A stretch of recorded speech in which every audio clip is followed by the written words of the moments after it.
national tour shortly through the Prophecy Club, and it'll be in, I forgot if you said about 12 states or 10 states or whatever, it's all over the country anyway, as part of the Prophecy Club.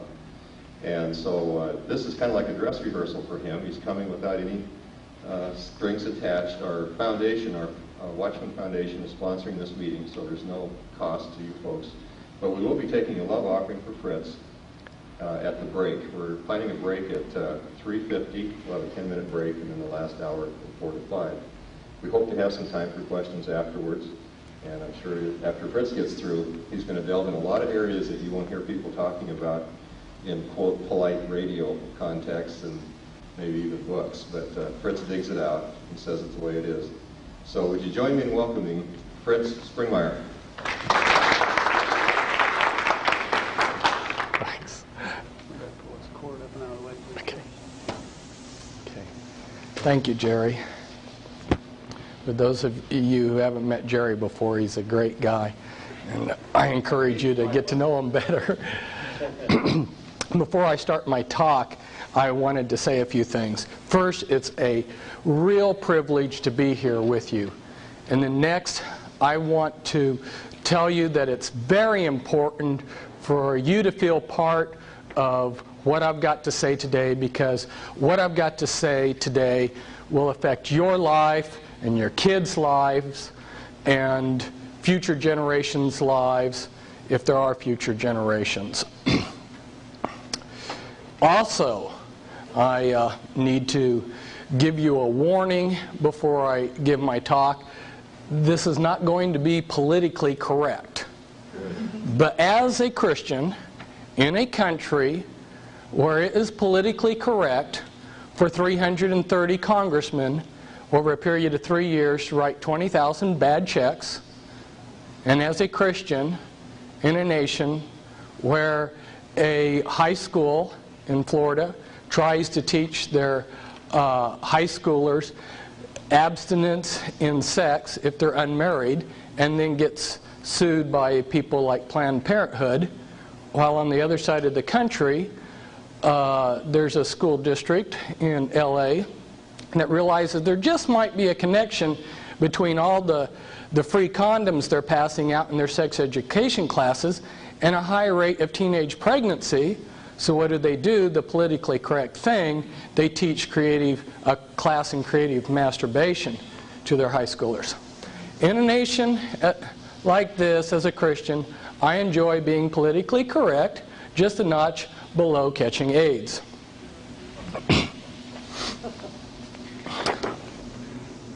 I need to give you one other warning, and that is, you need to find someone on break, probably, who you can talk with tomorrow. When I gave this talk one time before, the people, when I finished giving the talk, felt fine. And then as things sunk in the next morning, they were devastated. And they said, Fritz, you've got to tell your people to ahead of time that they need people to be a support person. So network with each other and trade phone numbers, because I won't be there tomorrow for you. And there's going to be a lot of devastating things said today. Now, we may have to dim the lights if we're going to pick up the colored pictures.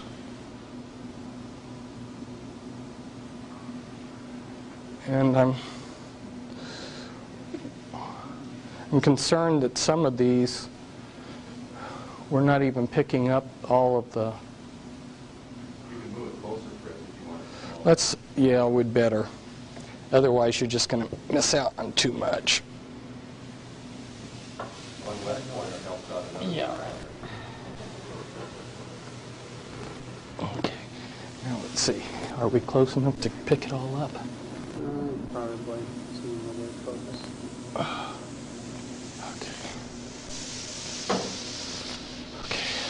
Okay. Thanks. Wasn't a very good picture anyway. That's true. It's a transparency made off of photocopy.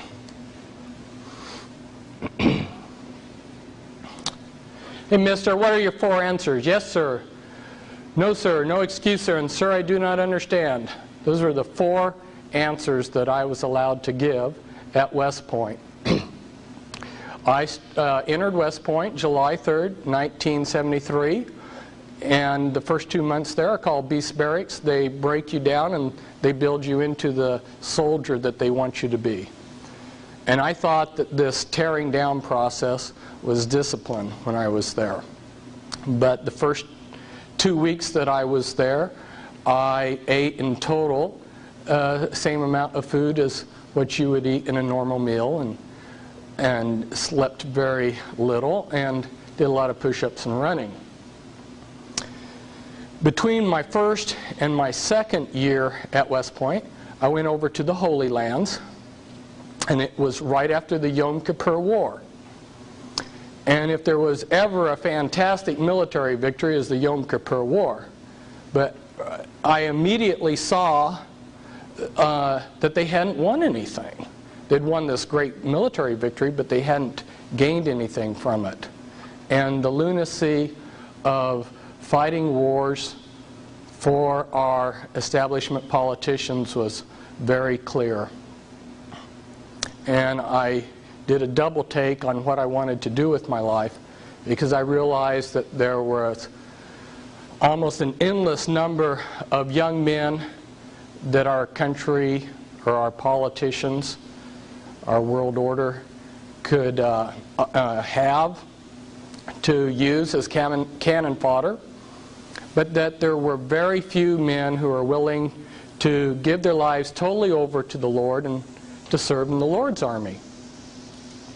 So I decided to take the one thing that I had learned at West Point, which was indicated by the 4 answers I gave you.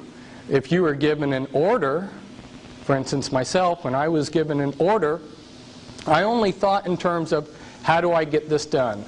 I didn't question the order. I didn't ask, should I do this?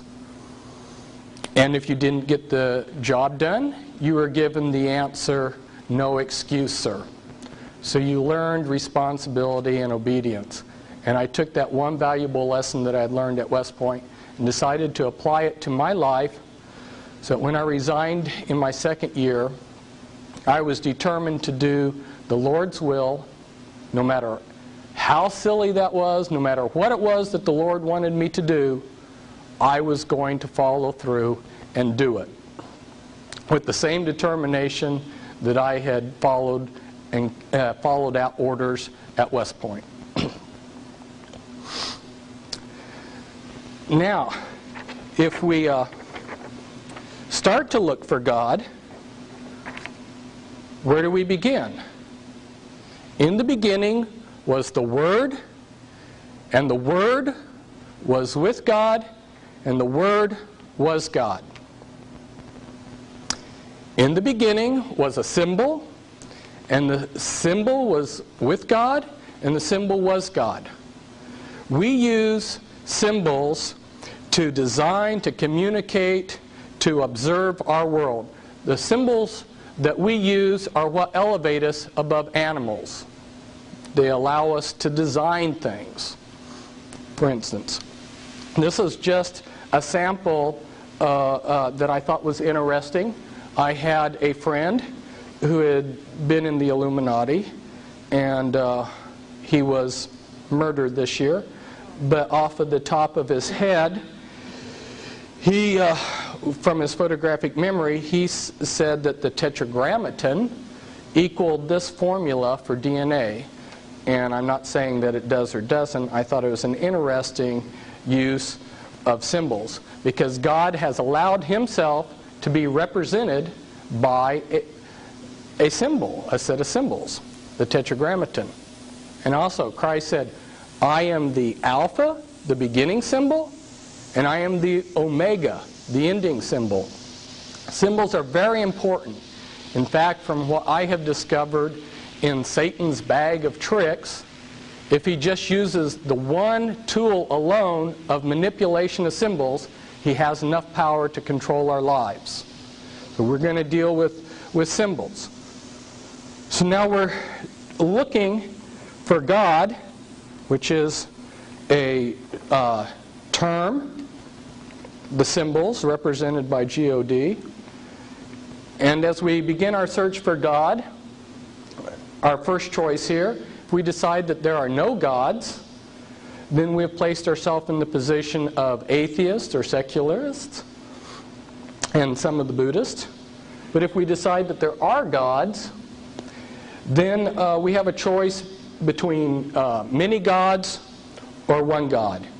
If we decide that there are many gods, we have gotten off here in what's known as polytheism, which is seen in Mormonism, Hinduism, the New Age movement, Roman and Greek mythology.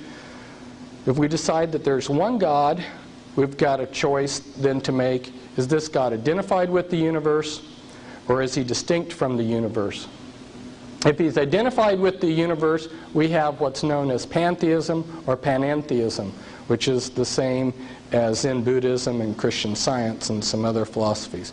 But if we say he's distinct from the universe, then we come down and we have another choice to make. Is he finite, or is he an infinite God?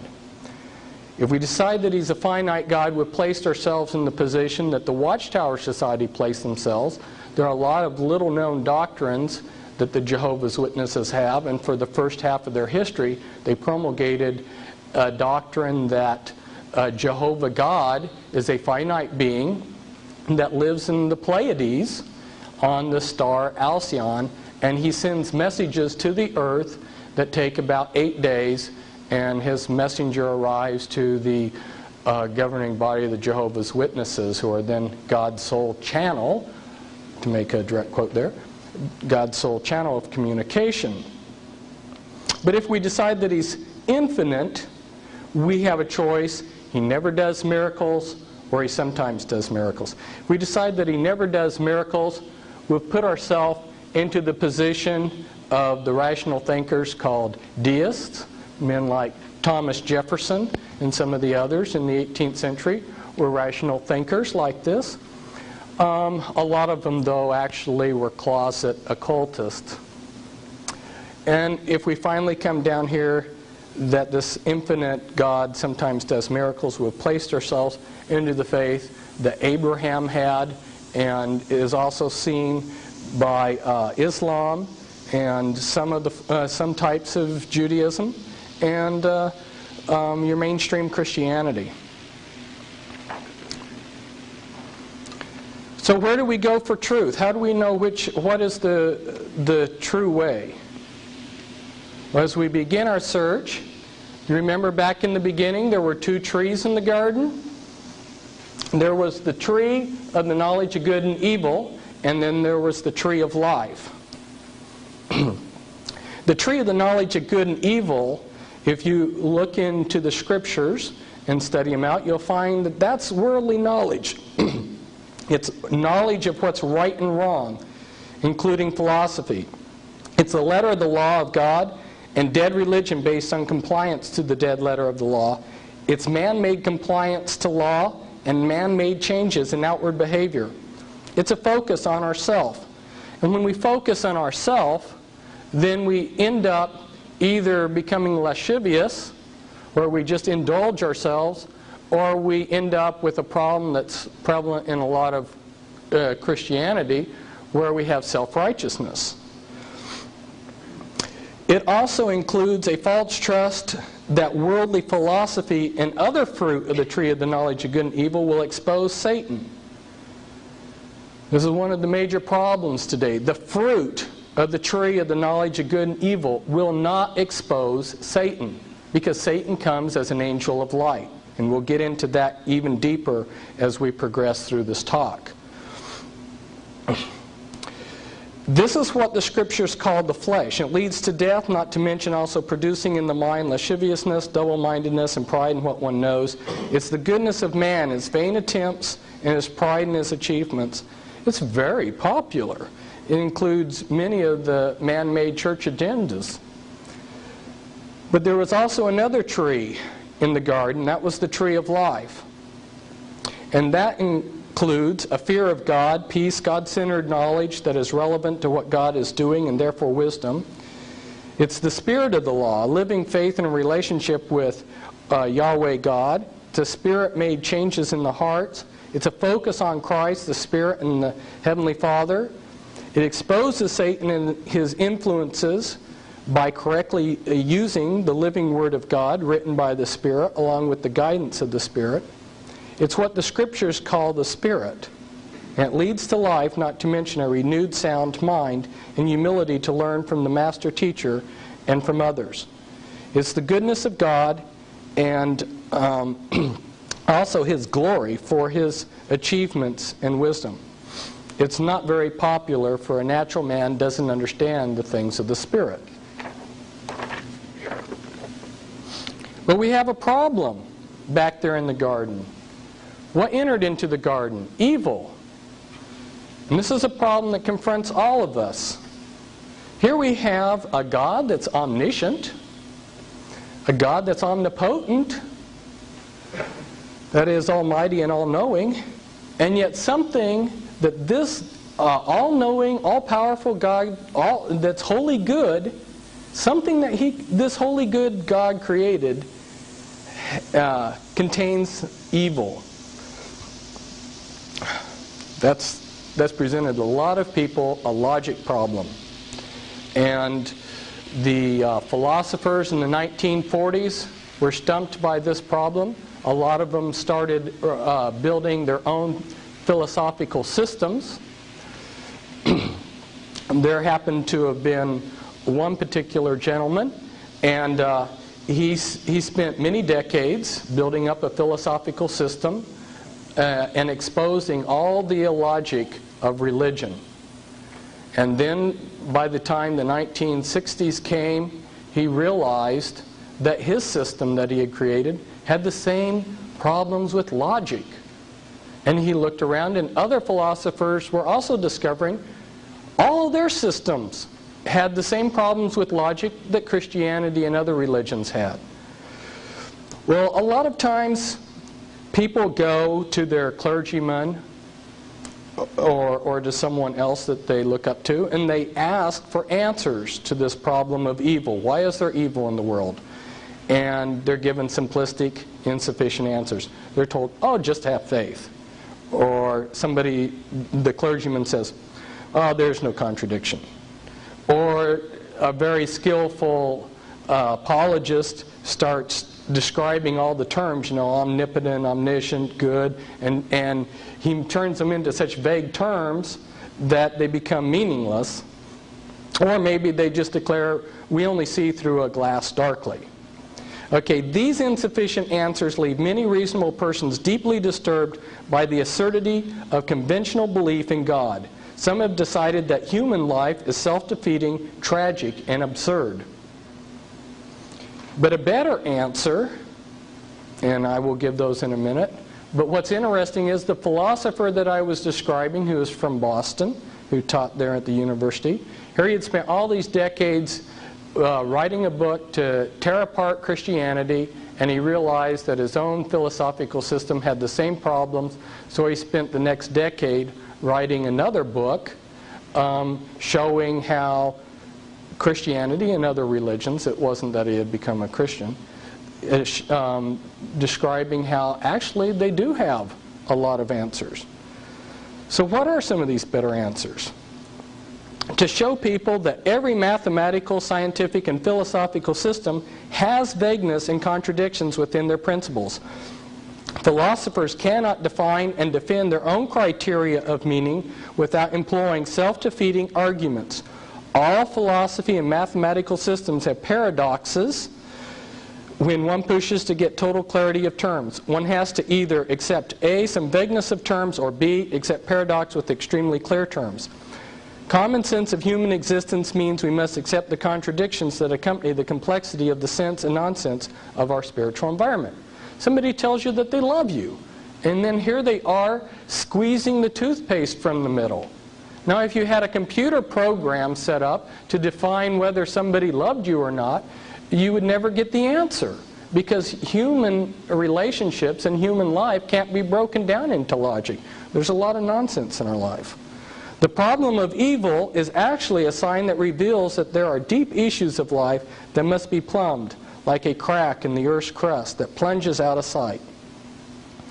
God can view evil in a different view because He is above time and knows that with His unlimited power, all things will work for good to them that love God.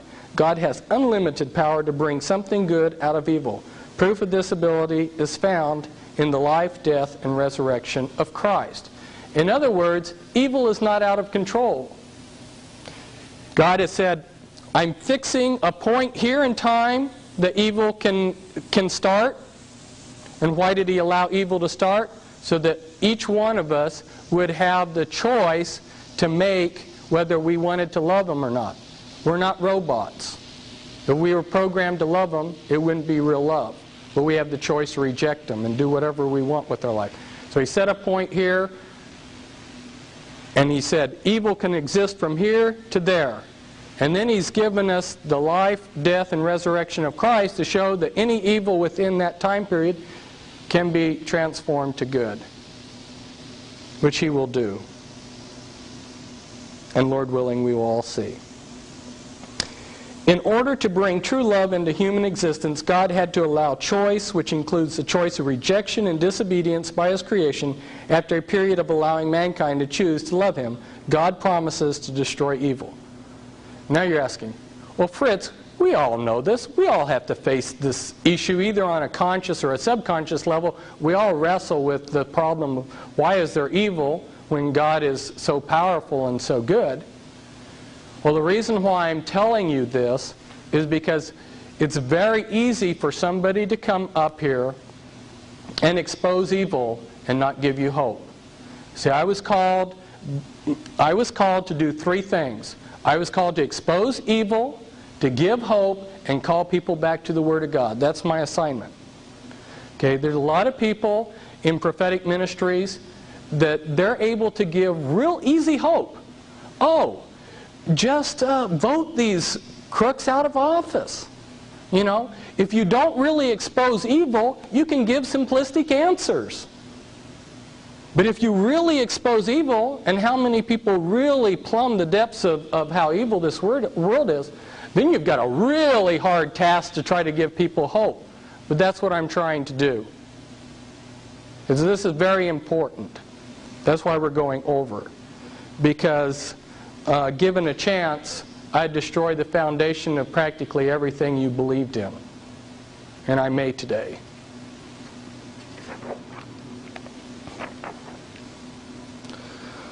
Satan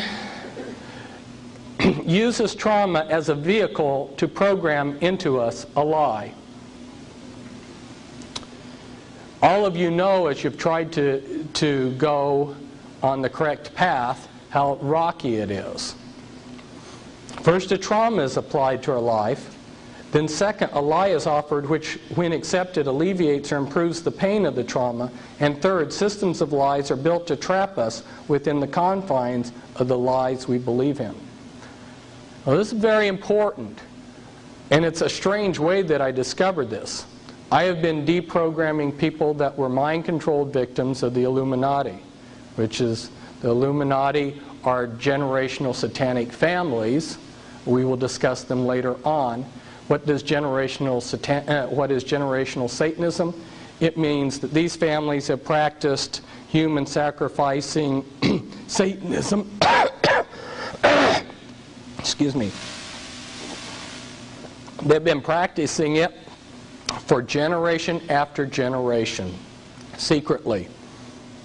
And as I was working on the mind control of these people, I began the type of programming, the generic name for it, is called trauma-based mind control. I began to realize that the elements of mind control that they were using on these people were also being applied to the population in general.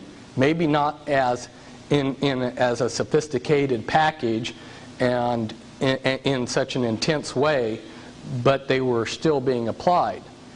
All of us receive trauma. And there's so many different ways that this could occur. Like here I give an example. A Christian's life is cut short by Satan. The lie that is offered the survivors is God owes every person a full, happy, prosperous 70 to 80-year life. God is then blamed. Why did God let this happen? The resulting bitterness opens up a door for a person to get into immorality, which further entraps the person. The reality is, if God gave us what we deserved in our weak, sinful nature, none of us would be alive because mankind is in rebellion to God, their Creator. People need to focus on what we have received from God, not what we haven't received. To focus on what wasn't given rather than the great gifts that have been given is ungratefulness. Therefore, when a trauma is applied to our life, we can use that trauma to program a lie into our life, or we can grow spiritually by seeing the deeper spiritual realities that the trauma is trying to teach us. For instance, if we're in a marriage, the problems that we receive can either draw us together or split us apart. The couple will either see the deeper spiritual realities and bond, or they will attach themselves to the lies that Satan provides to alleviate the pain.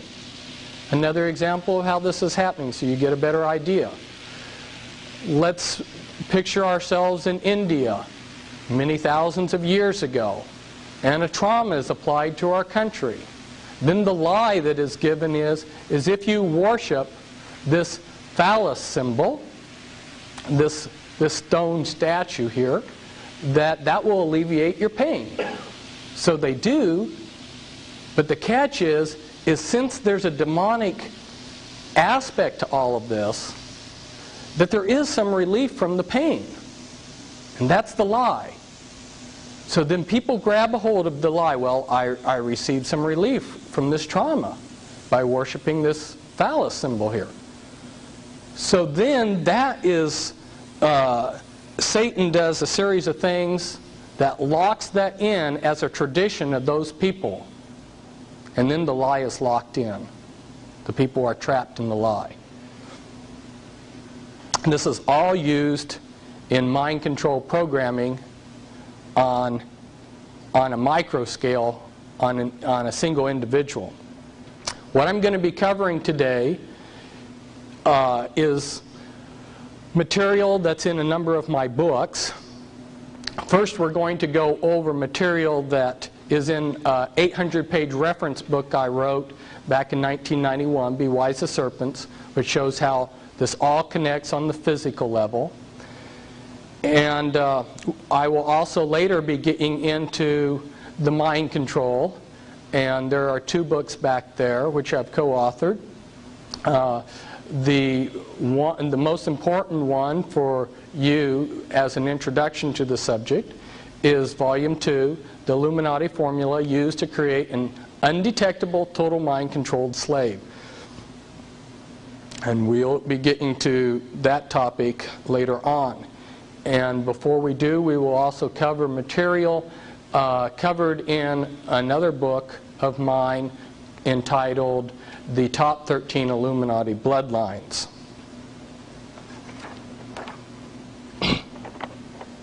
And this is just saying again what I had previously said, that Christ's life is proof that God has the ability to turn evil into good. Suffering is used to take our eyes off of trivial things to see deeper eternal realities. And the scriptures tell us that it will develop faith, virtue, knowledge, self-control, endurance, godliness, brotherly kindness, love. In other words, the suffering from evil we want to escape is the soil that God plants us in order that we would grow into the godly people He wants us to be. But the God of all grace, who hath called us unto His eternal glory by Christ Jesus, after ye have suffered a while, make you perfect, establish, strengthen, and settle you. And then that will also confirm through our suffering that we are a special royal people. And this is Paul at the Areopagus in Athens, where he confronted the philosophers of his day, and he noticed that they had a statue to an unknown god. And you can read about how Paul approached the philosophers of the ancient world. And here he is again. There you can see the Acropolis in the background. And he says, I've come to tell you about the unknown God. The rabbis in Jesus' day were very learned men. They were sort of like if you took a congressman and a chief justice of the Supreme Court and several other things and wrapped them into one. And a very learned scholar of the day, a rabbi, Nicodemus, came to Christ, and he said, born again? How can I be born again when I'm old?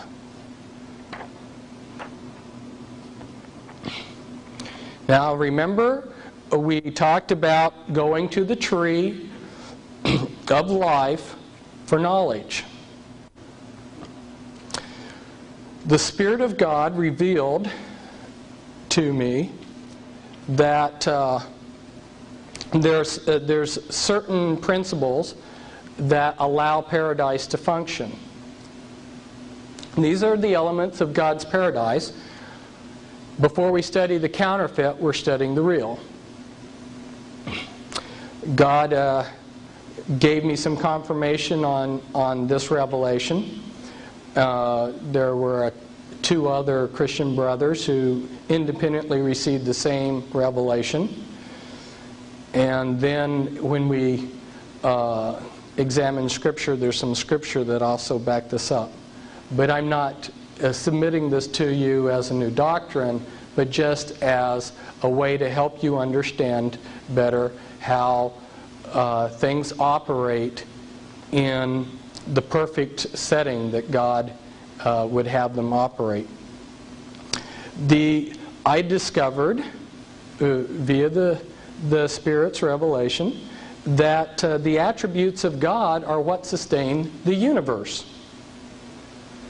Justice, God's order, equity, truth, life, and true love forms the base of this. And interestingly, there's a number of other interesting things to this, is I discovered that when we go in and look at how we define God, we'll find those attributes being what make up the New Jerusalem. So the basic building block of paradise is a cube shape, which is stable. It has certain attributes to it. And you'll see some of the other things here that I've added that I won't go into. Another interesting aspect is that God protects this. If you go to Ephesians 6 and you look at the armor of God, the helmet of salvation protects eternal life. The breastplate of righteousness protects God's justice and equity. The belt of truth, which is pulling things together, a girdle there, is protecting God's order of things, which also includes His authority and authority covering. And then your shield of faith is protecting true love. True love believes all things. And then your sword of the Spirit is protecting truth. So the armor that God gives is protecting these elements that sustain paradise. Now this is important to understand this concept, because now I'm going to show you how it's been corrupted. This was also given by revelation, and it was also confirmed by some other brothers, but then it also got confirmation from a real interesting source. Besides my brothers in Christ, a man named Norman Dodd, who was placed in charge of the Reese Committee in 1953. He was the chief investigator. The Reese Committee was assigned by Congress, and they were hoping that they wouldn't do a very thorough job, to investigate the un-American activities of the foundations. Norman Dodd had spent his entire life rubbing shoulders with the movers and shakers of the world. He had been a banker. He had been in and out of a lot of the types of activities that the world's elite are involved in. And they thought that he was one of them, which is one reason why they would visit so freely with him. But he wasn't. And in rubbing shoulders with these people, he came to discover that they knew exactly how to run the world. And I've also discovered that too. I've worked with a lot of high-level people that have defected to Christianity out of the Illuminati, and I've done years of research, and one of the things that I've discovered is they've given us only the crumbs of what they know, and if they wanted to run the world perfectly according to this model, they have all the formulas, they know how to do it. But they're manipulating this world system for their own benefit. Now, Norman Dodd discovered that the shape of the world system that was set up was this double pyramid, double tetrahedron, and he discovered that there were 6 things that made up this this world system. In fact, his life was threatened when he showed one of the elite this model. So there must be something true. When he showed this to Alexander Sachs said, "I got to get out of here, because if I stay and listen to you, your life's gone." You've got order, which is represented by the state, wisdom, which is value, equity as seen in the marketplace, justice by the courts, wealth, the prices. And here I've added to what Norman Dodd had by including health, which is a function of wealth and a possession, and then truth down here at the bottom, which is represented by church. And by manipulating these different elements of the world system, they are able to control the world. And one example of the type of manipulation they do is they make people think that equity and justice are the same thing, and they distort what was a pyramid with a base of 4 points to a 3-pointed pyramid. They just play around with this model any which way. There's a lot of things, a lot of manipulation, and later on we'll probably get to the transparencies, which show some of the books where they even give the detailed formulas for how to run these different elements. If you go to the scriptures, there's a word that occurs, stoicheia, and Bible translators have thrown their hands up and said, we don't know what this means. If you go to the classical Greek writers, they use the word stoicheia to mean elements that make up something. And Apostle Paul warned us, and there's like 6 or 8 Bible verses that warn us against the elements of the world system. I believe, even though it hasn't been revealed before, that these are the elements, these are the components that we were being warned about by Apostle Paul. And he said, don't be deceived or taken in by these elements. Now, one of the things that I can do, had I the time, to go in and show you how each one of those elements is controlled. We will touch briefly on those different elements, and I will give you, as quick as I can, in a short period as I have, a thumbnail sketch so you can understand how each of those elements is controlled. This was something that I came out with in my Be Wise as Serpents book. I'll not go into this particular chart this time, but I'm just showing you this real quickly to show you that there is a whole scheme of things on how to control the church. But this is what I really want to go into. This is maybe one of the most important things that I'll be able to share with you, and you have it in your handout. If we go back to the Garden of Eden, when evil or Satan came into the garden, he said that the fruit of this tree of the knowledge of good and evil would give them salvation. That's salvation through knowledge. That's Gnosticism. Okay? Now they began to realize that knowledge is power. But of course, you don't want to give all your power away instantaneously. If you want control over someone, you give it out in increments. So how Satan sets things up is the first element is to say, I have secret hidden knowledge. And you have instantly given yourself an instant power base. Now everybody's got to come to you because you have this hidden knowledge, right? And I'll cover 3 words here. If you go in and look at witchcraft or any of these others, they'll use the words esoteric, arcane, and occult. Those 3 words, esoteric, arcane, and occult, mean exactly the same thing. They mean hidden. This is the hidden knowledge that Satan's whole world system of religion gives out to people. But they can't give away their power base. They've got to give it out in increments. So if you join the Masons, they give this out as you go through degrees.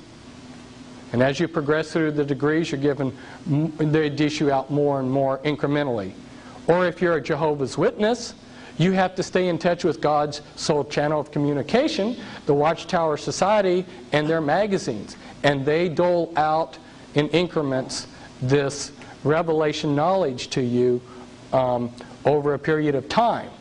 Or if you're in the charismatic movement, you're made dependent upon some great prophet that you can't leave him because he is God's source of knowledge to revelation knowledge to you, and they make you dependent upon that preacher alone.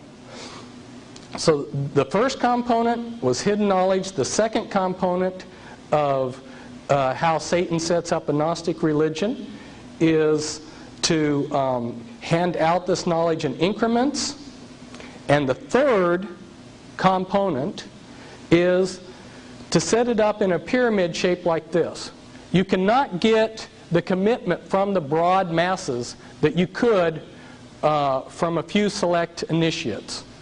So they will have a group of initiates who are a higher class, and they'll have almost basically one religion for them, and then they'll have another religion for the broad masses. What you're looking at is the clergy class, for instance, of the Catholic Church and the laity. Okay, if you go to the Jehovah's Witnesses, you would see that they have a governing body as their cover ruling body up here. They have an initiate class, which is called the anointed, who are promised heaven, and then you have the great crowd who are promised paradise on earth. And the same pattern is repeated many, many times over. And I'll show you some of the groups that do this. Now you take, for instance, within the Jehovah's Witnesses, there and many of these other groups, I've discovered that the key men are Satanists. And they have a cover ruling body that hides them. Now if we turn this pyramid, this Gnostic religion that we have just built here, and there's even a book, How to Create Your Own Religion. If you turn that on its side and make it into a piece of pie, now look at what we've got here. This is the perfect control mechanism.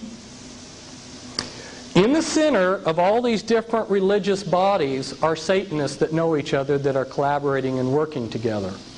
And this I've discovered is a fact. I'm giving you inside information there. Then surrounding them are the visible ruling bodies of these religious bodies. And then you have a priesthood within, or an initiate group within that religious group. And then you have your broad masses out here. Perfect control mechanism. You have, like, let's say, a Catholic out here, and they're fighting the Mormon out here who's fighting the Jehovah's Witness out here. And the people on the outer fringes are all divided and fighting each other. They never rebel against the middle. If they would ever rebel against the middle, what's protecting the actual movers and shakers? The priesthood. Now some of the priesthood are actually committed, they're actually believers in what they're doing, and some of them are just corrupt. That's the way they make a living. But at any rate, they act as a buffer to protect the ruling body there. And this formula, which I got from the other side, by the way, can be seen in many different flavors. They realize that when you go into a restaurant, you want a menu of things to choose from. So if you want a Gnostic hierarchy that worships the sun, you can come over here and pick this. Or you want New Thought Christianity, you can come over here. All of these groups follow that pattern I just showed you. And my apologies to Baskin Robbins, they have more than 31 flavors. Here's an example of what I'm talking about. Now, if you think back on your pie-shaped diagram that you got in your handout, the walls between the different pies are artificial barriers, and they can pull those out anytime they want to.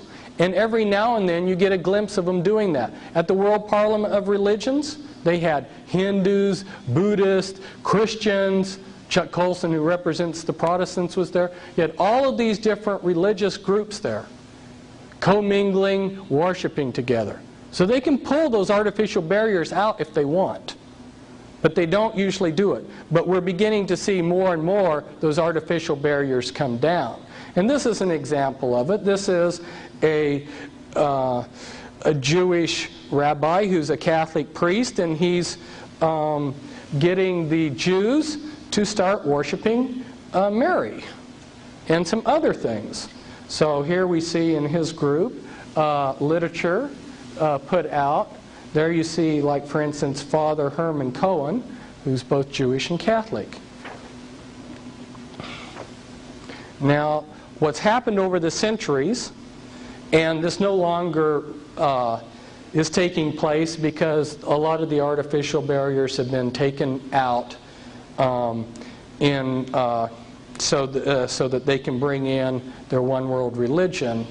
But prior to about 1950, the way that they had set this up is that the Illuminati worked through front organizations. Those front organizations then covered themselves behind monotheistic religions. So behind Protestantism, you had Freemasonry pulling strings. Behind Roman Catholicism, you had Jesuits. And behind your Jewish community, you had your Sabbatians, your Frankists, communists. Behind Islam, you had Sufis. How many people knew that Colonel Gaddafi was a Sufi?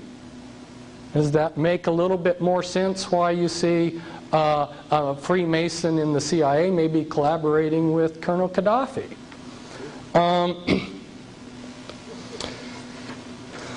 Now, another organizational principle that they have is if you could see their pyramid structure, you could tear it down. So there's the spins principle. Marilyn Ferguson brought this out in the book that she's credited for writing. The spin principle is segmented polycentric integrated networks, where you set in motion, sort of like a series of tops, a whole bunch of different groups that are all spinning in the same direction. Then if the opposition comes, all they see is this one group. They can take it down, but they don't take down the whole network. And this is just New Age teaching institutions. But this is another example of some more New Age groups.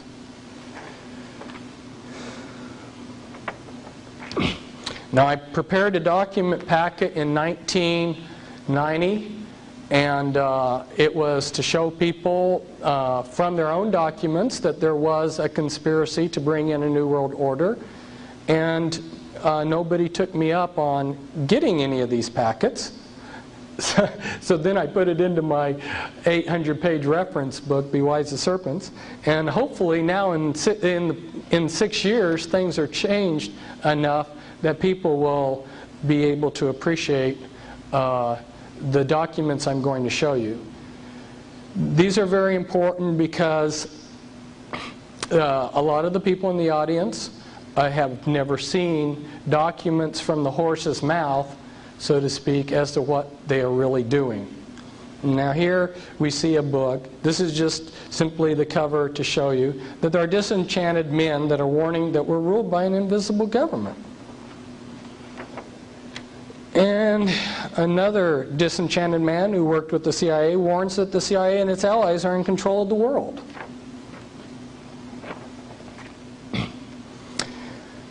Now, because it was difficult for people to see the text, but I wanted to show you the whole page of what where I got the quote from. I have pulled the quote up and enlarged it over here to the side. Now, this was written by Manly P. Hall. Manly P. Hall was both a Grand Master within Freemasonry, and he was a Grand Master in the Illuminati. And he says, all of sincere heart will find consolation in the conviction that powers beyond and above human corruption continue to administer the destiny of the globe. It would be a mistake to confuse the governing bodies with the various sects which pretend to authority but give no indication or proof that they can manage efficiently even their own affairs. What was I telling you? That inner core of black in all of those pieces of pie that's secretly ruling? Now, Manly P. Hall knows who he's referring to here because he's part of that secret body. But of course, he speaks positively of it.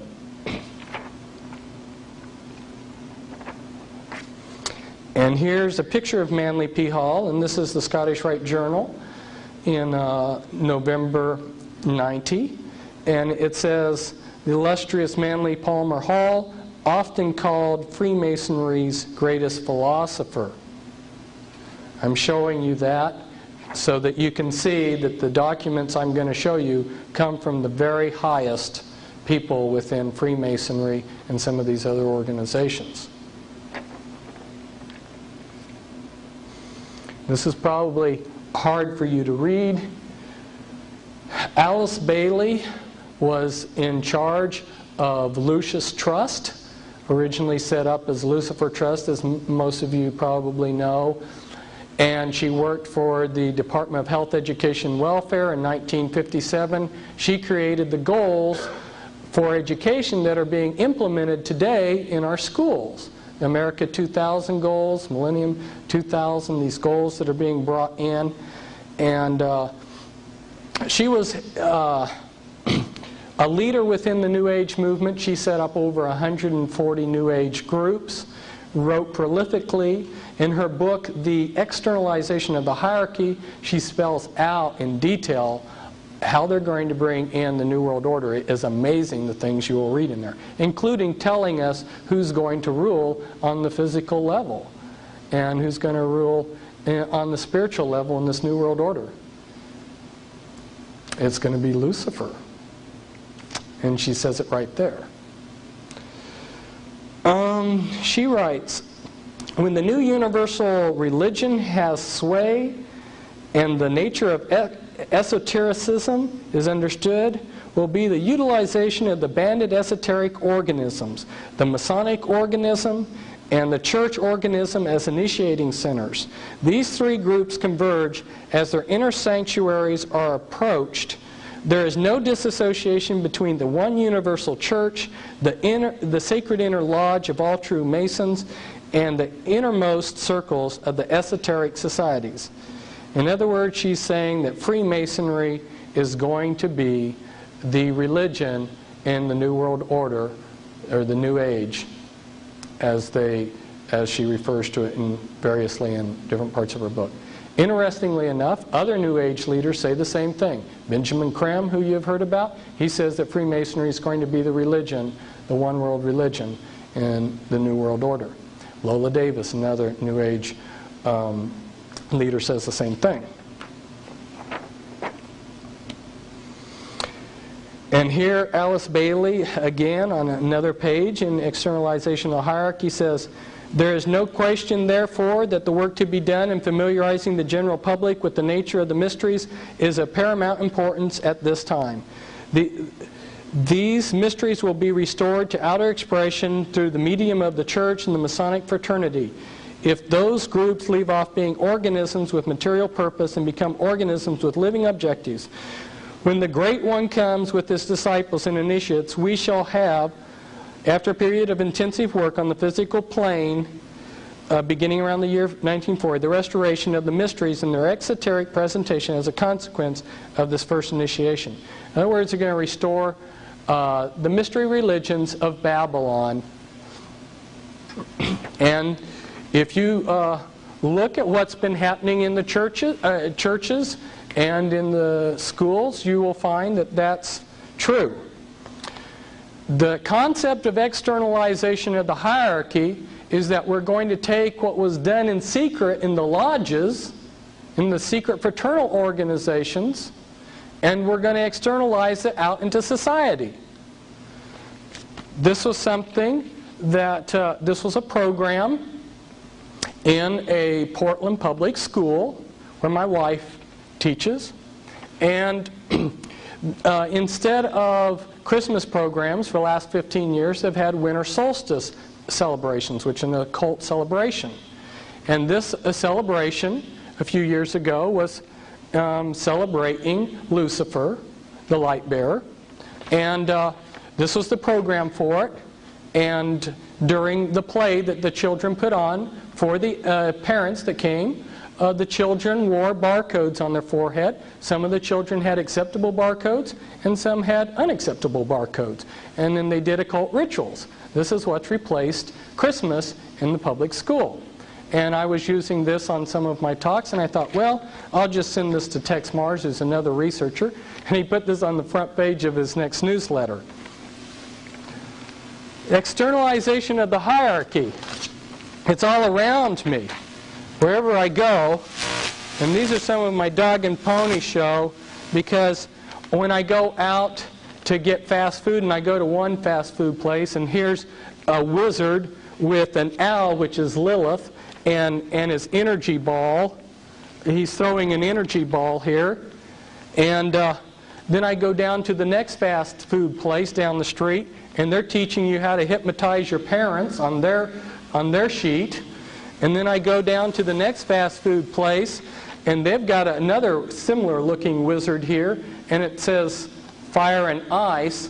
Fire and ice are very important symbols for the occult when they're paired together.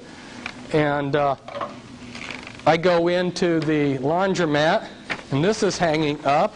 This is a lady, Elizabeth Clare Prophet, who channels demons, and she's having a meeting in the Portland Masonic Temple to find your twin flame and how to use spiritual energy. And then I go to the public library, and they're passing these out free. It's Metaphysics for Our Age. If you don't know what metaphysics is, that's witchcraft. And right there in Multnomah County, which is Portland, on the front of their books, on some of them, if you'll look at the library logo, it's a snake swallowing its tail. Well, if you'll look in Manly P. Hall's book on page 100, The Secret Teachings of All Ages, you'll find that that's an Illuminati symbol. In fact, they even use the word Illumo there on their seal of Multnomah County Library. On page 100, which is C in his book, he says that a silver ring of a snake swallowing its tail is a symbol of rank within the Illuminati. When I met the Grand Master for the Illuminati for a 3-state area, guess what he was wearing on his hand? It was a silver ring of a snake swallowing its tail. I tell you that for several reasons. One is that ring was a symbol of rank within the mystery religions. The Illuminati is simply the continuation of the mystery religions that we are now talking about, and you're seeing documentation about by people by Alice Bailey. When she's talking about restoring the mysteries, she's talking about restoring the mystery religions. And here she says, by means of the educational work of the world, the great Lord seeks to reach those of the intelligent public who cannot be reached by means of ceremonial and symbolism as in Masonry, or by religious means and ritual as in the church. It touches the masses and those in whom an intelligent aspect predominates to the lessening of the other two aspects.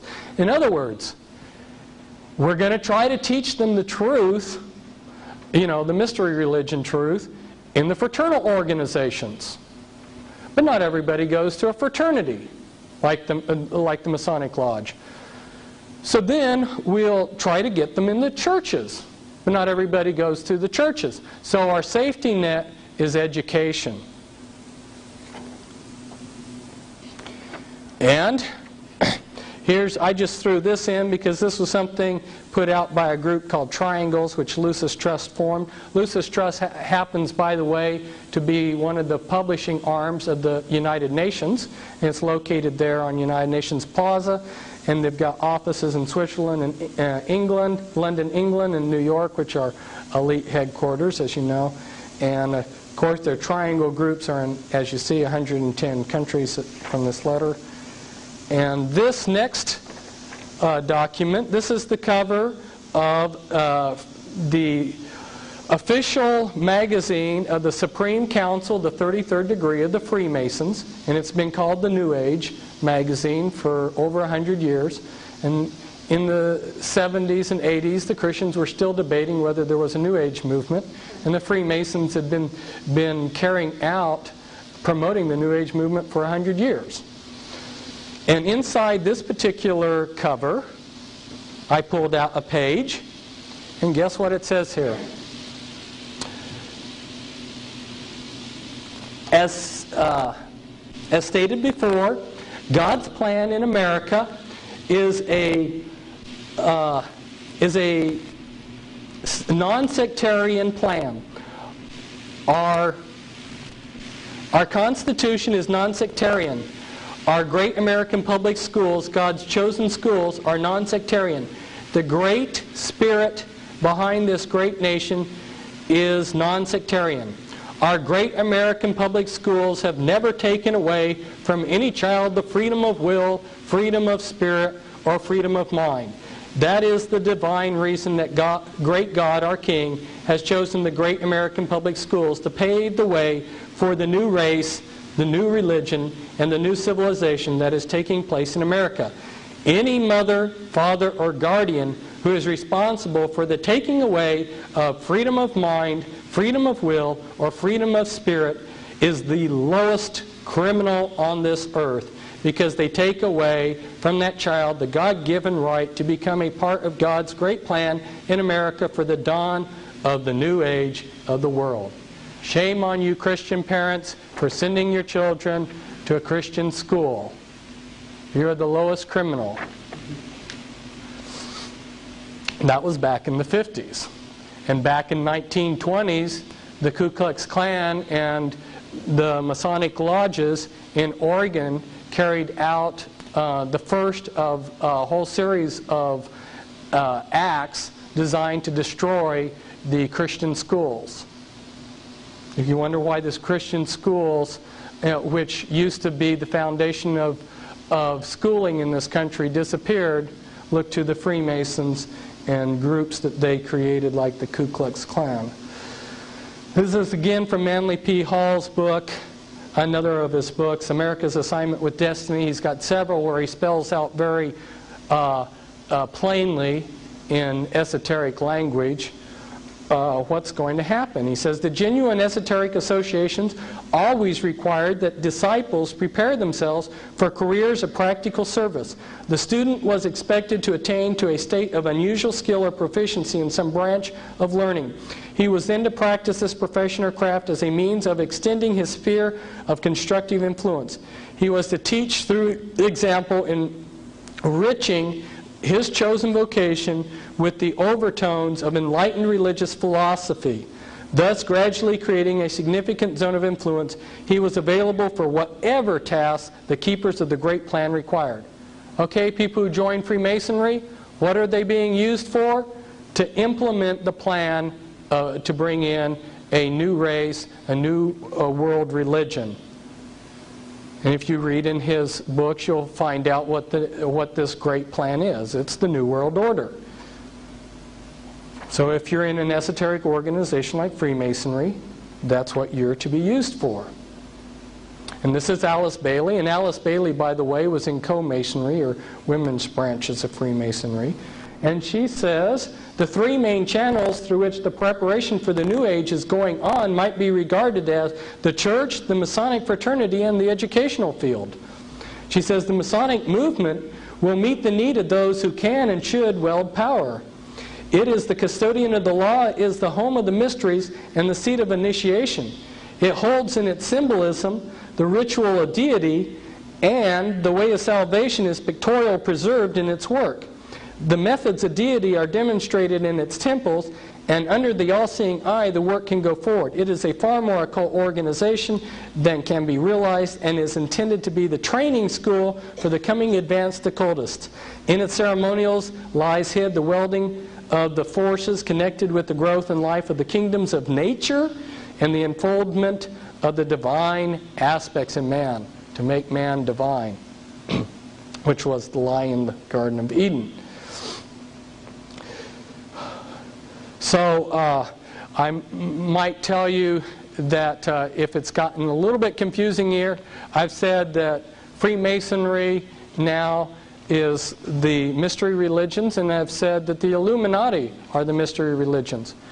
Well, Freemasonry is the outer symbolism of those mystery religions. And if you're born into a generational satanic family of the Illuminati, they would actually, properly speaking, would be Luciferians, but I'll explain the difference later.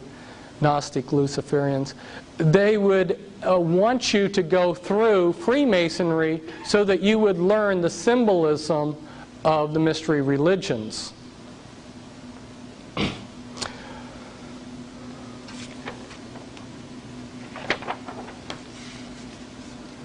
And this is Albert Pike. Albert Pike was he's been called the Pope of Freemasonry. He was the head of all of Freemasonry in his day. And he wrote Morals and Dogma, which when you get to be a 32nd degree Freemason, you are given a Morals and Dogma book, which belongs to the lodge, and then asked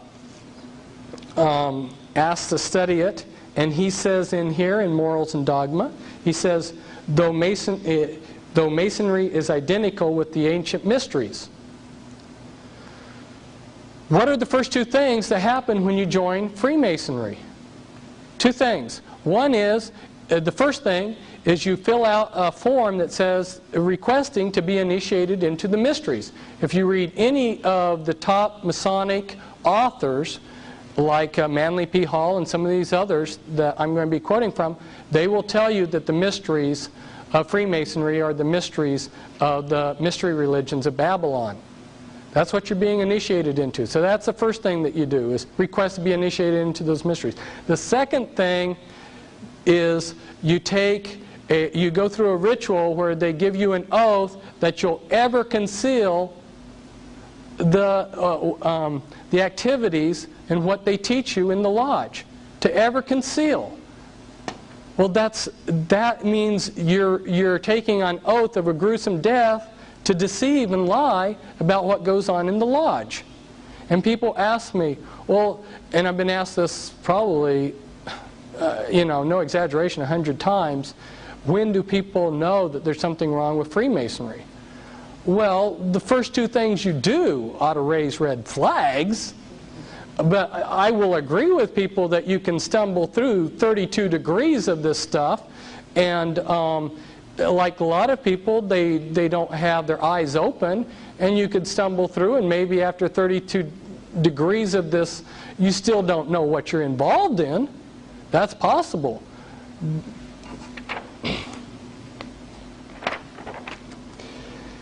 Now, you'll see that what I'm quoting here, I have these a little bit out of order, but you'll see in another transparency that this comes from the highest, what he says is on the authority of the highest level of Freemasonry. And in here he says, this is Clymer in Ancient Mystic Oriental Masonry, and he says, Obelisk and Freemasonry. According to our reading of history, the priesthoods of Belus or Baal in Assyria, of Osiris in Egypt, of Jehovah in Palestine, of Jupiter in Greece and Rome, of Ahura Mazda in Persia, or Brahma in India, and of two states in Britain were primitive secret societies who instructed and governed the primitive families and races.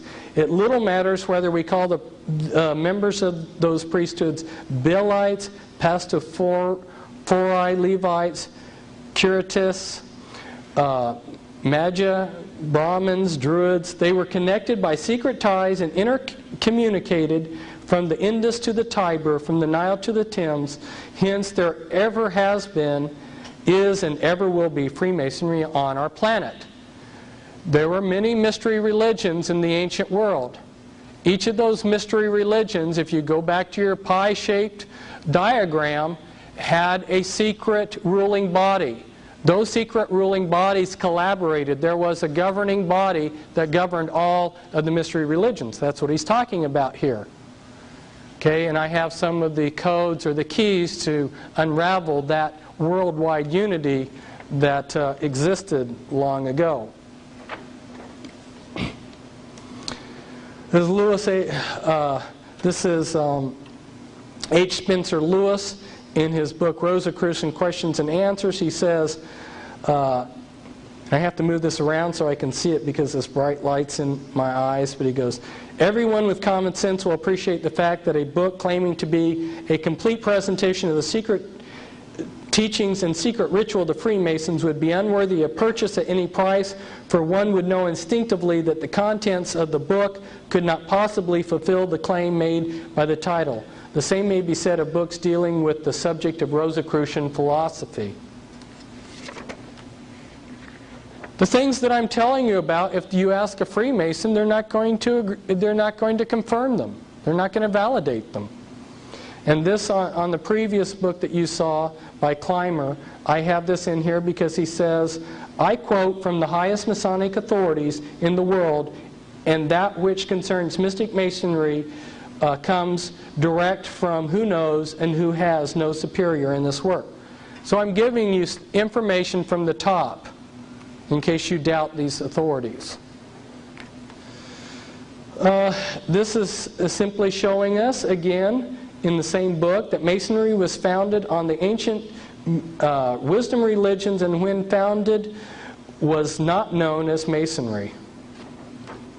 It was known as mystery religion. And this quote by the same man in the same book, Ancient Mystic Oriental Masonry, the religion then of Masonry is pure theism, on which it... that's good enough.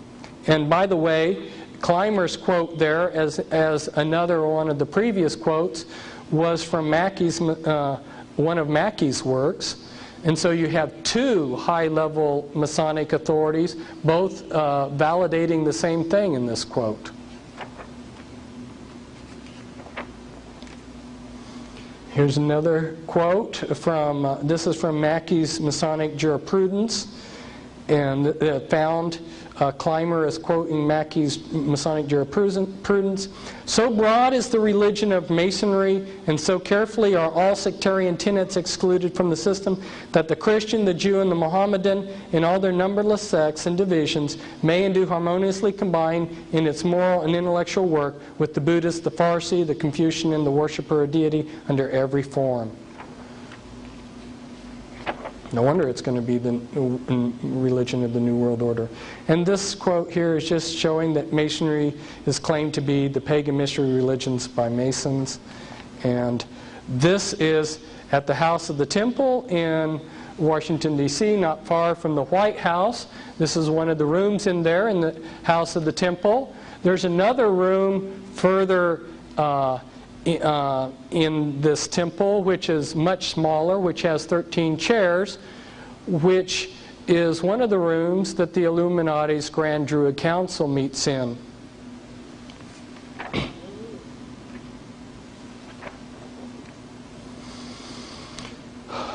This is from the New Age magazine, the official organ of the Supreme Council of the 33rd degree of the Scottish Rite.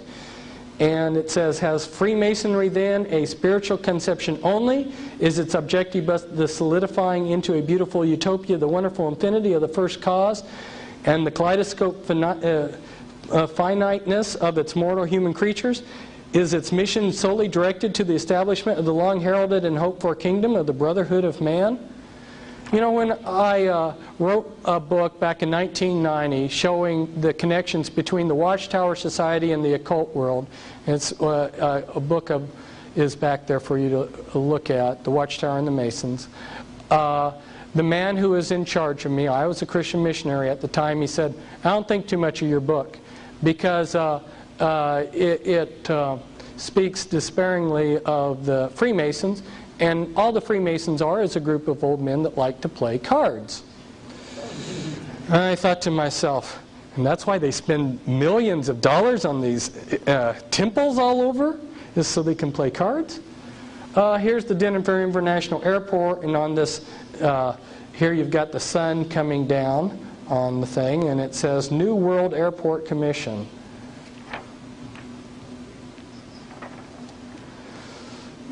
This is Manly P. Hall again. He says, when evaluating the esoteric groups, that would be like the Rosicrucians and Freemasons and Lucis Trust, etc., of this period, the most reliable guide is their acceptance of the responsibility of the Great Plan. I've already explained that's the plan to bring in the New World Order.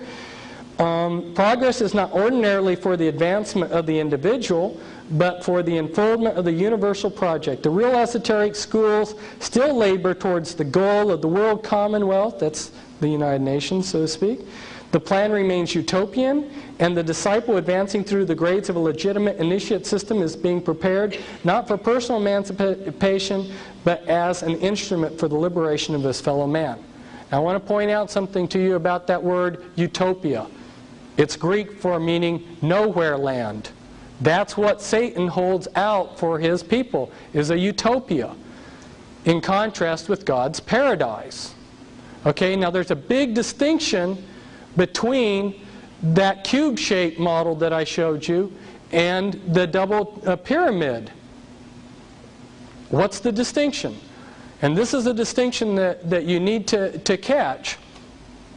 When they started this country, most of the men that founded this country were Freemasons. 33 of the 35 signers of the Declaration of Independence were Freemasons. If you look at the Declaration of Independence, Thomas Jefferson, who was a member of the Illuminati, he wrote, nature's God.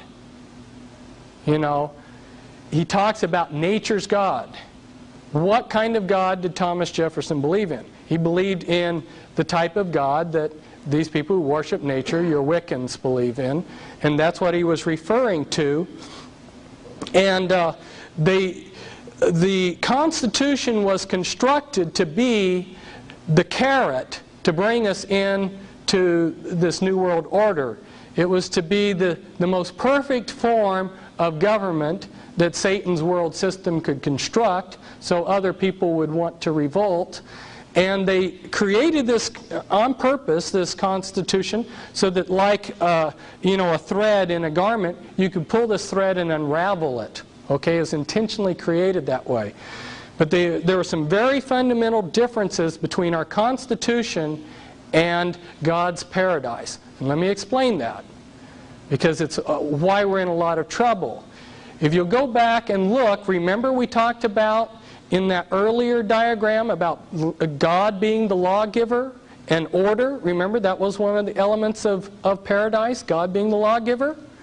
When they set this country up, who did they make as the lawgiver? The legislature. So, where the Bible says homosexuality is a sin and wrong, that's the law, right? Homosexuality is wrong. That's the law of God. But by usurping the role of God and giving the role of God to man so that they can be the lawgiver, now in our country they can come along and they can debate whether homosexuality is good or bad, and if they decide that it's good, they can promote it however they want. See, that's a fundamental difference between paradise and the Constitution. Not that the Constitution doesn't have a lot of great things about it, but you have to understand it relates to the utopian concept that Satan has been promising the world. Now, this comes from a Masonic magazine, the Masonic Review, and it says, Masonry's greatness is not in the antiquity of its beginnings, neither in its conservatism, but rather in the fact that it has always been a leader of thought and action. I repeat, a comprehensive understanding of the history of Masonry leads us inevitably to the conclusion that not through conservatism has it most served the world, but rather through its spirit of unrest, its utter abhorrence of unnecessary restraint, its abiding love for the liberty, its unconquerable desire to progress away from the old to the new and better conditions. Whenever the conflict has been waged between the old and the new, between a narrow conservatism and real progress, our Masonic brethren have been found on the right side. Witness the members of St. Andrew's Lodge of the Green Dragon who threw the tea into Boston Harbor. I wish I had $1 for every time an American talked about the Boston Tea Party being a tax revolt against high taxes. What really happened? You can change history by just altering a few facts and a few details. What happened is that English Parliament drastically cut taxes. They drastically cut import taxes so that they were bare-bottom taxes. Now, the Freemasons of the time were smuggling illegal goods into the colonies. They were smuggling a lot of opium in the bottom of ships, and they were also smuggling other goods like tea. When import taxes on legitimate tea were cut drastically, it meant that their illegal tea no longer was profitable, and they were going to lose out on their smuggling. So when these Masons got together for their lodge meeting at this Green Dragon Inn, and I want you to remember that name, Green Dragon, for later, they decided, and you can see it in the minutes of their lodge meeting, they closed the lodge meeting immediately and then discussed how they would form this Boston Tea Party. And they dressed up as Indians, and their Masonic lodge went down and did a criminal act, and there happened to be this captain who was just in the wrong place at the wrong time, and they took millions of dollars of his cargo and dumped it into the harbor. And since that time, history has been warped a little bit, and people see that as a great patriotic act. And here in my Be Wise as Serpents book is one of the diagrams that I put together showing Masonic lodges during the American Revolutionary War period. And I could talk for a week about how the Freemasons created the American Revolutionary War for the Illuminati, and how it was actually won, and a lot of the secret things about it, but we don't have time to go into that. And this is again from Morals and Dogma by Albert Pike. This is again, as I said, given to 32 degree Scottish Rite Freemasons. And he says, the blue degrees are but the outer core or portico of the temple. Part of the symbols are displayed there to the initiate, but he is intentionally led by false interpretations. It is not intended that he shall understand them, but it is intended that he shall imagine he understands them. Their true explication is reserved for the adepts. It is well enough for the mass of those called Masons to imagine that all is contained in the blue degrees, and whoso attempts to undeceive them will labor in vain, and without any true reward violate his obligations as an adept. You see the G in the square and compass on the lodge. Well, to the public, they're told that stands for G. That G stands for God. You join, and they tell you it stands for Gnosticism. Well, remember, as you move up, you're given more light. They dish this out in this initiate system, this hidden knowledge that they have. Well, when you get higher up, you find out that the G stands for the generative principle. And that's why later on, you'll see very shortly, that the Masons wear a lambskin. They're protected by the Lamb, just like Christians are protected by the blood of the Lamb. They cover their God, which is the phallus. and they bury themselves under a hard phallus. Those are the obelisks that you see in our cemeteries. And when the president, who's a Mason, looks out of the White House, he can look at a large obelisk. If you go to India and ancient Egypt, they worshipped the phallus.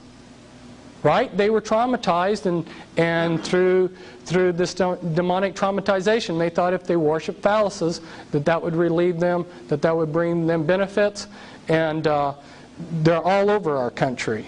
And the president looks out of the White House and he sees the Washington Monument, and I wouldn't want to be buried under something like that.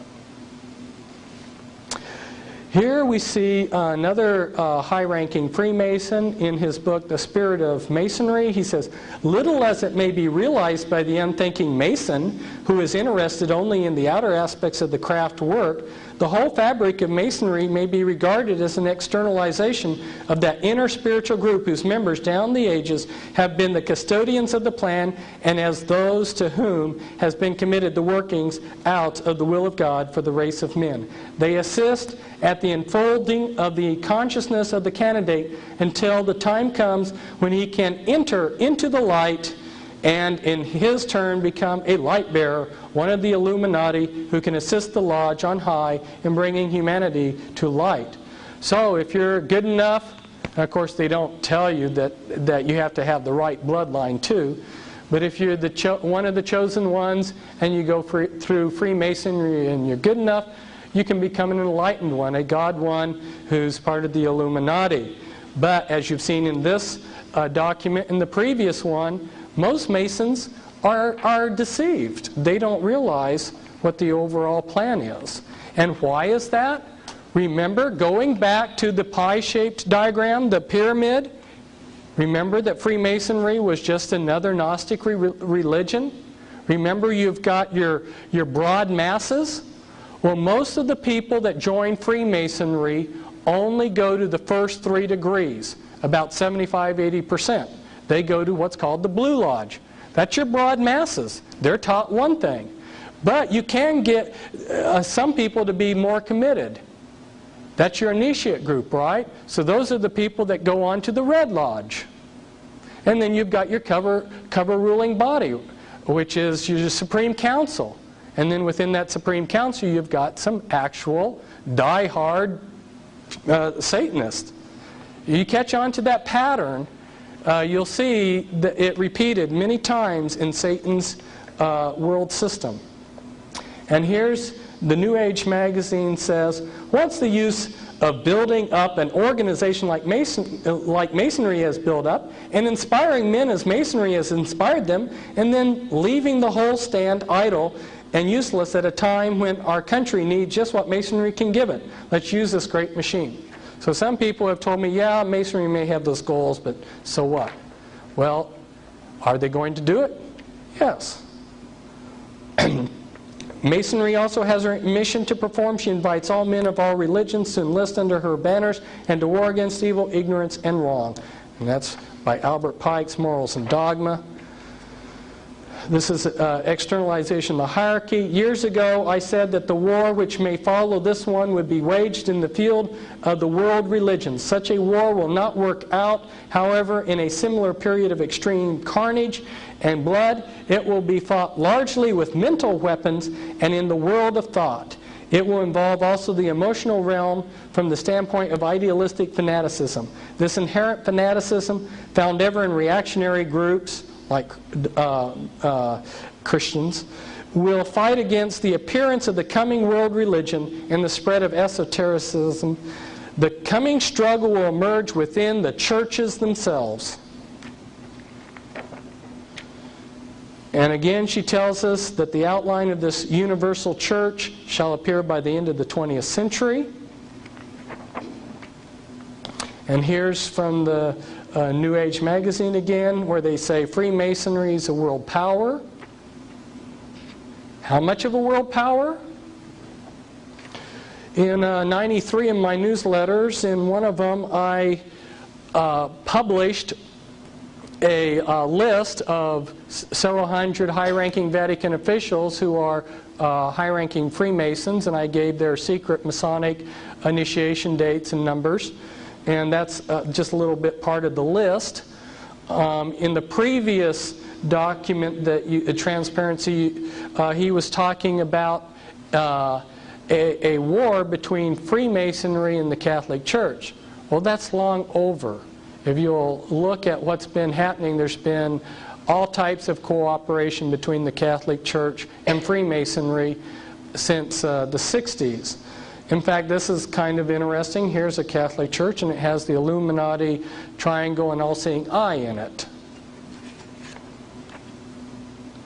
These people are everywhere. The Freemasons, I have tried to expose how they have been operating in the world. They are constantly creating new organizations. There's approximately 800 fraternal organizations in the United States, and essentially all of those have been created by the Freemasons. Remember I talked about West Point? Well, I couldn't quite put my finger on what was wrong with West Point when I was there at the time, but I've later learned that it was a fraternity and all the elements of mind control were used there. So we're talking in this talk about fraternities, and later we're going to cover about mind control. And here are some of the groups that the Masons have created. And I know this is very difficult to read. I can't even read it myself.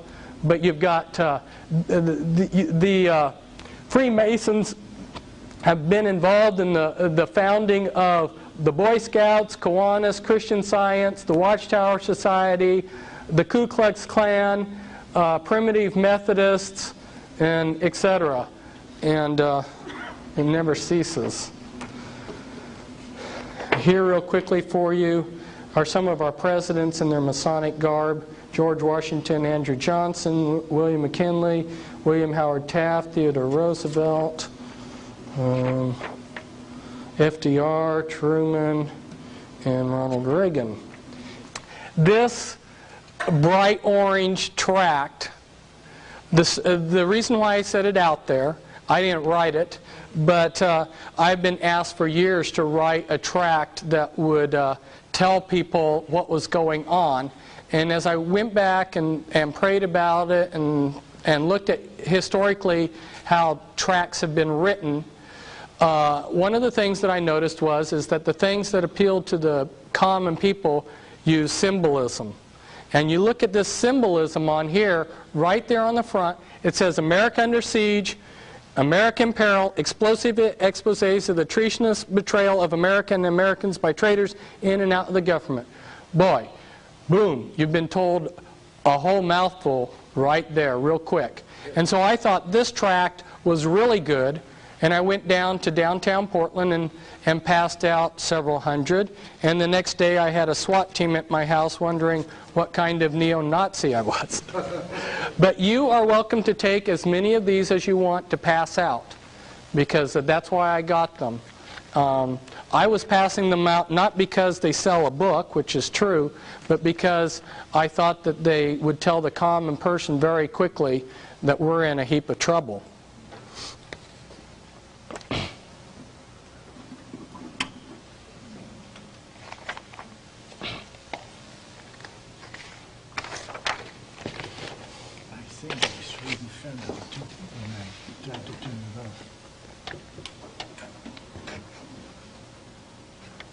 I think that's no. It's working. Oh, okay.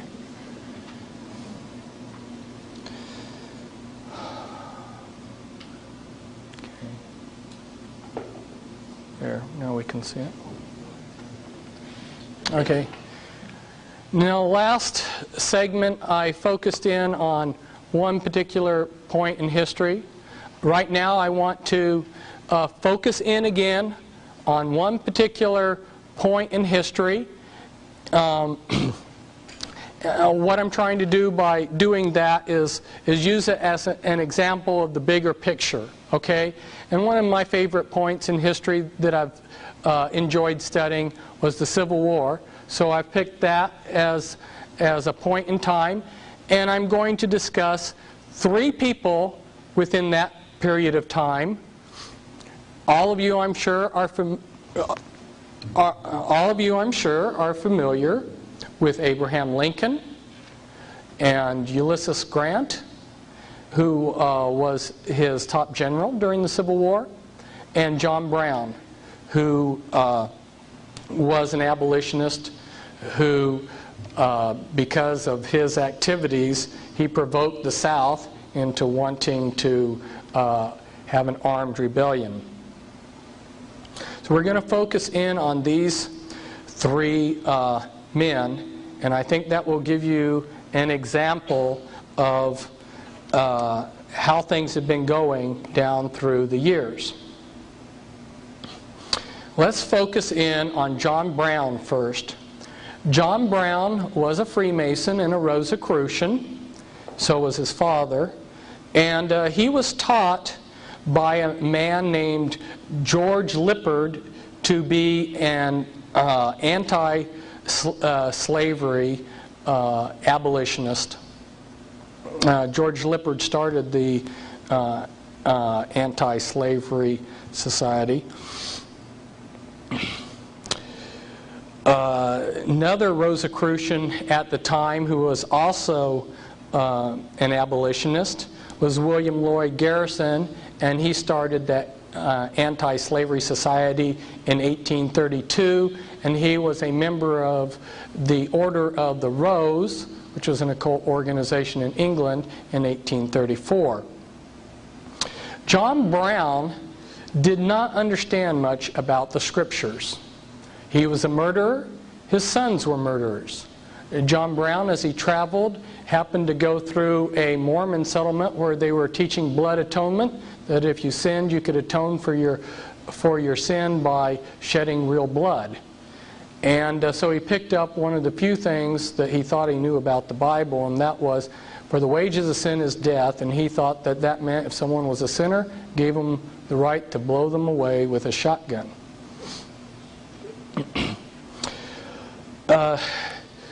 The Illuminati had decided that the United States was getting too big and too powerful and rich, that they needed to divide and conquer. There are a whole number of reasons as to why they decided to create the Civil War. One was just they love to be greedy, and war is a great opportunity to make all kinds of profit from the privateering and running drugs, because like during the Civil War, there was as great a drug problem with the population then as there is today, and morphine and things like this and opium were smuggled in, and great profits were made. So for a number of reasons, the Illuminati made their decision. There were some high-level meetings that were carried out that I could talk about, and then they had to have men to implement these decisions. There was a club called the Bird Club, which met in Boston in a hotel, and this Bird Club had a member called Senator Charles Sumner, who had gone over to Europe and met with Illuminati leaders, for instance Giuseppe Mazzini, and he came back with instructions for the Bird Club. Most of the men in the Bird Club were Unitarians. Some of you may be familiar with the Unitarian Church. Anyway, there was a Unitarian reverend named Higginson, and one named Parker, and another one named Stearns, who happened to have a lead pipe company, and if you know what drinking water that's filtered through lead does to you. And then there was another man, Garrett Smith. His father, Garrett Smith's father, had been a co-worker with John Jacob Astor I, who was an Illuminati kingpin who we'll discuss later. Garrett Smith was a multimillionaire. And another one, a member, was Dr. Samuel Howe and Franklin Benjamin Sanborn. They reversed the name of Benjamin Franklin, who he is named after. These men were conspirators to run munitions and money to John Brown to carry out armed revolution. In fact, there were even somebody brought in who was a Jewish Freemason, Amschel Bondi, from Europe, who was a professional revolutionist who was active in several other revolutions that were started by the Masons later on. And he worked with John Brown to create an armed revolution. And what's interesting is that these men put on a front of being believers and pacifists, while at the same time were smuggling weapons. Now, the next person that I would like to talk about during that time period is Hiram Grant. Ulysses Grant's actual name was Hiram S. Grant. He was named after Hiram Abiff, the sun god of the Masons. His dad was a master mason who was leader of a lodge. And Ulysses Grant's father worked for John Brown's father until he quit working with him and went into business with E.A. Collins. Well, now I need to go back in history a little bit. I'm going to be talking to you about the top 13 Illuminati bloodlines. And the Collins bloodline is one of the top 13 Illuminati bloodlines. There's a man named Francis Collins who brought witchcraft over with the Puritans. When the Pilgrims and the Puritans came over, there was large groups of witches that came over that set up congregations that were called Presbyterian and Congregational churches, but these later developed into groups like Unitarian churches. But at the time, in the colonies in that area in New England, they almost had what you would call a theocracy, and the state supported the church. And so if you wanted your church to receive money from the state, you had to be a member of the state church. So these Unitarian churches, or these witchcraft churches, of course didn't, they called themselves Puritan or Congregational churches. Later, the Unitarians separated when it was no longer financially beneficial to them, and created the Unitarian denomination and started Yale and Harvard. And they also then later merged with the Universalist Church. Well, Hiram was a very lazy, unkempt boy of no promise. And so his father, being well connected, because, by the way, I might mention that Hiram Grant's father was Jesse Root Grant, and you're familiar with the Root name, Elijah Root, those who study conspiracy. And Jesse Root Grant was of the Collins family. And being well connected, since Hiram showed no promise, they got him an appointment through their connections to West Point. When he got to West Point, they named him they gave him the name Ulysses after the Greek mythological character. Well, he came from the town of Georgetown, which barely had 1,000 people in that little village, and yet there were over 20 high-ranking generals within the Union Army that came out of that little town. There were 4 generals and 1 colonel in the Union Army before the Civil War started, and then they added to that 9 more generals from that little village alone. Had a lot of pull.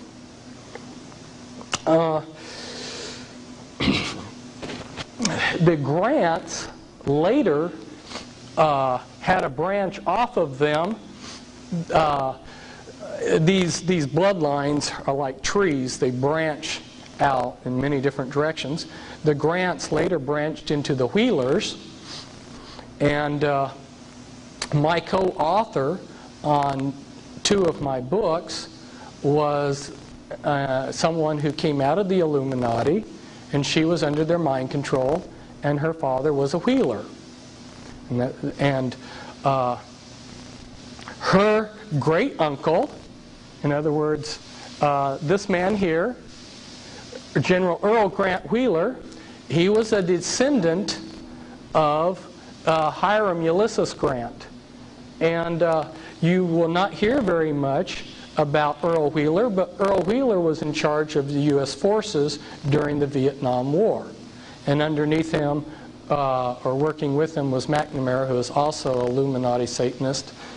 But interestingly, the Vietnam War, which was created by the Illuminati to create a drug culture in the United States, had their man, Earl Wheeler, sitting there as the head of the Joint Chiefs of Staff, and his brother, who was named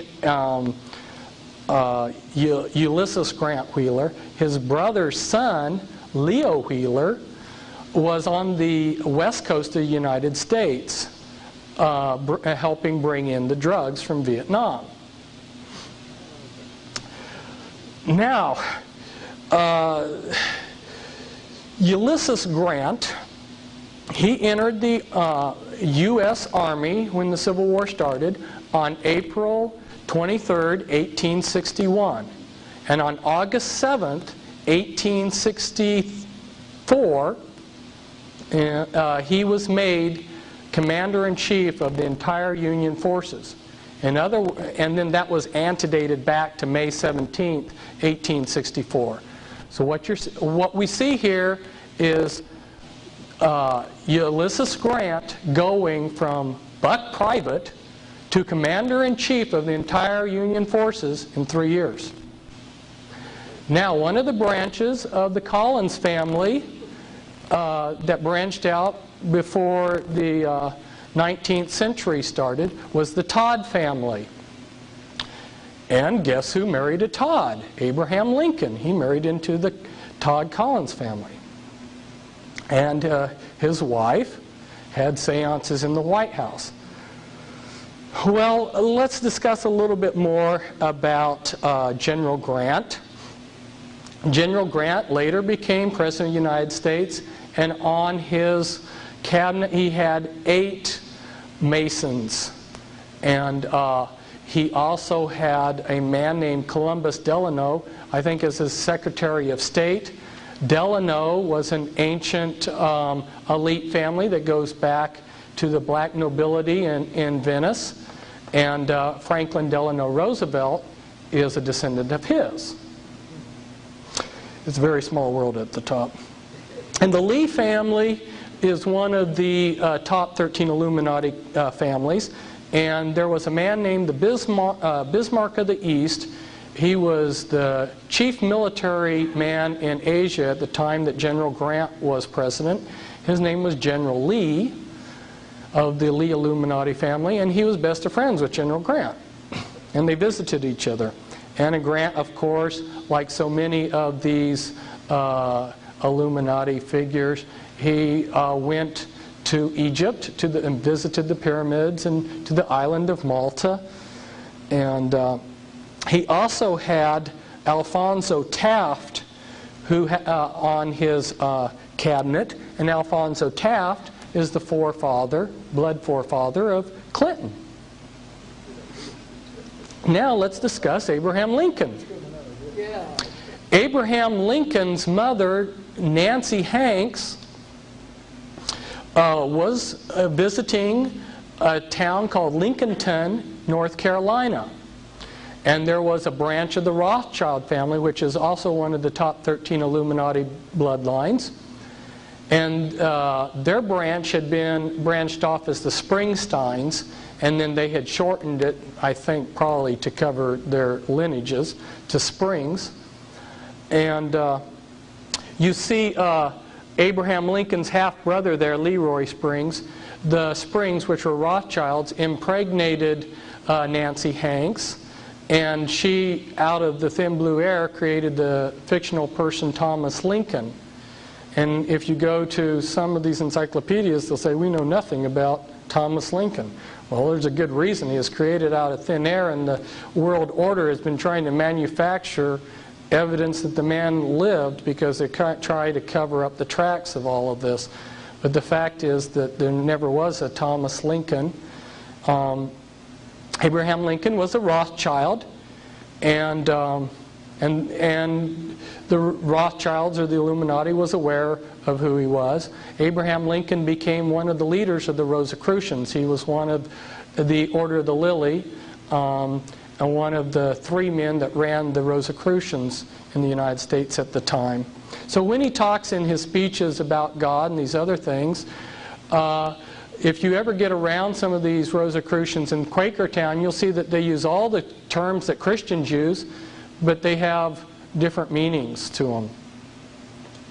And let's take a look at Lincoln. For his cabinet, you'll find a whole lot of nefarious characters on his cabinet too. He had Salmon Chase. If you've ever heard of Chase Manhattan that the Rockefellers are associated with, well, that was named after Salmon Chase, who was Secretary of Treasurer for Abraham Lincoln. Salmon Chase was instrumental while he was Secretary of the Treasury to bring in a graduated income tax, and he also created a national bank during Lincoln's administration, which later became a Federal Reserve. And just talking a little bit about how this all connects, you've heard of Shirley MacLaine. Well, she's of the Beatty family. Okay. Well, who was Lincoln's lawyer? When he was president, he had a lawyer who was named Bart Moore, and Bart Moore was of the Beatty Illuminati family. The cabinet of Abraham Lincoln was involved with a scam, involved with the Credit Mobilier, which ties back in with the Rothschilds and all these other people in Europe. Anyway, Lincoln's cabinet was caught in a scam where they were found to have cheated the taxpayers $23 million. Now, but our cabinets today are probably scamming worse. Lincoln had a secret liaison with King Leopold. And if you get into understanding the royalty in Europe, you'll find out that they're the 13th Illuminati bloodline. And he had twins. He had Ella and Emily, a pair of twins from the daughter of King Leopold. Now, as advisors to Grant, there was a man called Jonas Mills Bundy. And Jonas Mills Bundy was advisor to Grant, President Garfield, and Chester Arthur. Okay, well, who is Garfield? I mean, Garfield relates to all this too, because remember, we go back to John Brown and him being a Rosicrucian and everything. Well, Jonas Mills Bundy was of the Bundy Illuminati family, and he was these presidents' advisors, right? Well, Garfield was a descendant of a man named Hosea Ballou. Hosea Ballou was a high-ranking Freemason who went all throughout New England, and he should be a famous figure in American history because he did a lot, but you won't find him hardly anywhere. And you know, his presence is almost obliterated from history. But Hosea Ballou created the Universalist churches that were so active in New England. And one of the churches he set up, Joseph Smith Sr., who was Joseph Smith Jr.'s father, was a member of. Now, Joseph Smith Jr. started the Mormon Church. Joseph Smith Jr. came from a powerful occult family that belonged to a secret witchcraft fraternity, and in the town that they were in, they were called the Fraternity of Rodsmen. But anyway, as a cover, or as a front, they joined the Universalist Church. So you're beginning to see that there's all kinds of connections between these people. And then, of course, in the Bundy family, you see McGeorge Bundy becoming an advisor later on to Kennedy and Johnson. And you see Harvey Bundy, who was a Chief Supreme Justice, or no, Harvey Bundy was chief of the Manhattan Project to create the atom bomb. So there you see the Bondi Illuminati family coming into this. So here are some of the people from this time period. Louis Cass-Payzur, he was a very powerful man during the Civil War time, but he's been obliterated from history. The Merovingians dynasty is the 13th bloodline, the Holy Bloodline, and you can read about it in the book Holy Blood, Holy Grail. And they believe that they're descendants of Christ, and they're also descendants of Lucifer, who, as they would say, are brothers. And one of the Merovingians, who was a secret crown prince of France, came over to this country, and his descendant Louis Cass-Payzur then hired Leroy Springs' father, A.A. Springs. A.A. Springs, Louis Payzur hired Leroy Springs, and Leroy Springs' father, A.A. Springs, was the father of Abraham Lincoln. So that's how that all ties in. And you'll see more about the 13th bloodline, which happens to be in all of the royalty of Europe. All of the royalty in Europe are part of the Merovingian or the 13th Illuminati bloodline. I thought it was just kind of interesting, too. Grant's face and Earl Wheeler, General Earl Wheeler's face, almost identical noses and frowns. I mean, it just amazed me. It didn't come out very good on the overhead, but almost identical faces. Kind of humorous. Well, talking about one more thing before I get to humor. Okay, I just made this up to talk to you a little bit. I can't go into the background of these bloodlines. I don't have time, but I can just hit on a few highlights.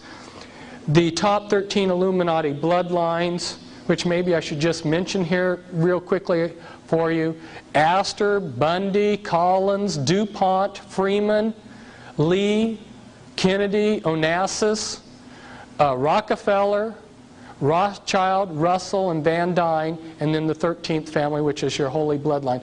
Those are your top 13 Illuminati bloodlines, and right up there along with them, and included in my book, were the Reynolds family and the Krupp family. And so if we look at these families, we'll see that they keep power and wealth by dynastic intermarriage, they maintain as low a profile as possible, and they use fronts for legitimacy. And these are some examples, the Collins and some of the blood that's gotten into them, and the Rothschilds. The Rothschilds have kept track of their genealogy. It goes all the way back to Nimrod, their secret genealogies. Now my co-author on my books, Cisco Wheeler, her father, Leo Wheeler, gave her a book of the Collins genealogy. At the time, she was trying to lead the Illuminati, and she stuck it into a fireplace. But for people like myself, we'd like to reverse history and get a hold of it. Well, these people, they're into fun and games, and they created their game here. Actual game, it's called Illuminati, and you get to do exactly what the Illuminati are doing in the world. The goal of the game is to take over and control the world. And they have all of these cards in the game that indicate the different things that you're to take over. And so I copied a few of the cards. Well, look at this. Morticians, mafia, fraternal orders, multinational oil companies, men in black, TV preachers, Hollywood, evil geniuses for a better tomorrow. These are the type of people that you have to take over to control the world. And wouldn't you know it, the Illuminati actually does. And if you're in the military, they have a lot of manuals. They have this manual for a handbook for chaplains, and if you get it, they tell you about religions that are recognized by the U.S. military.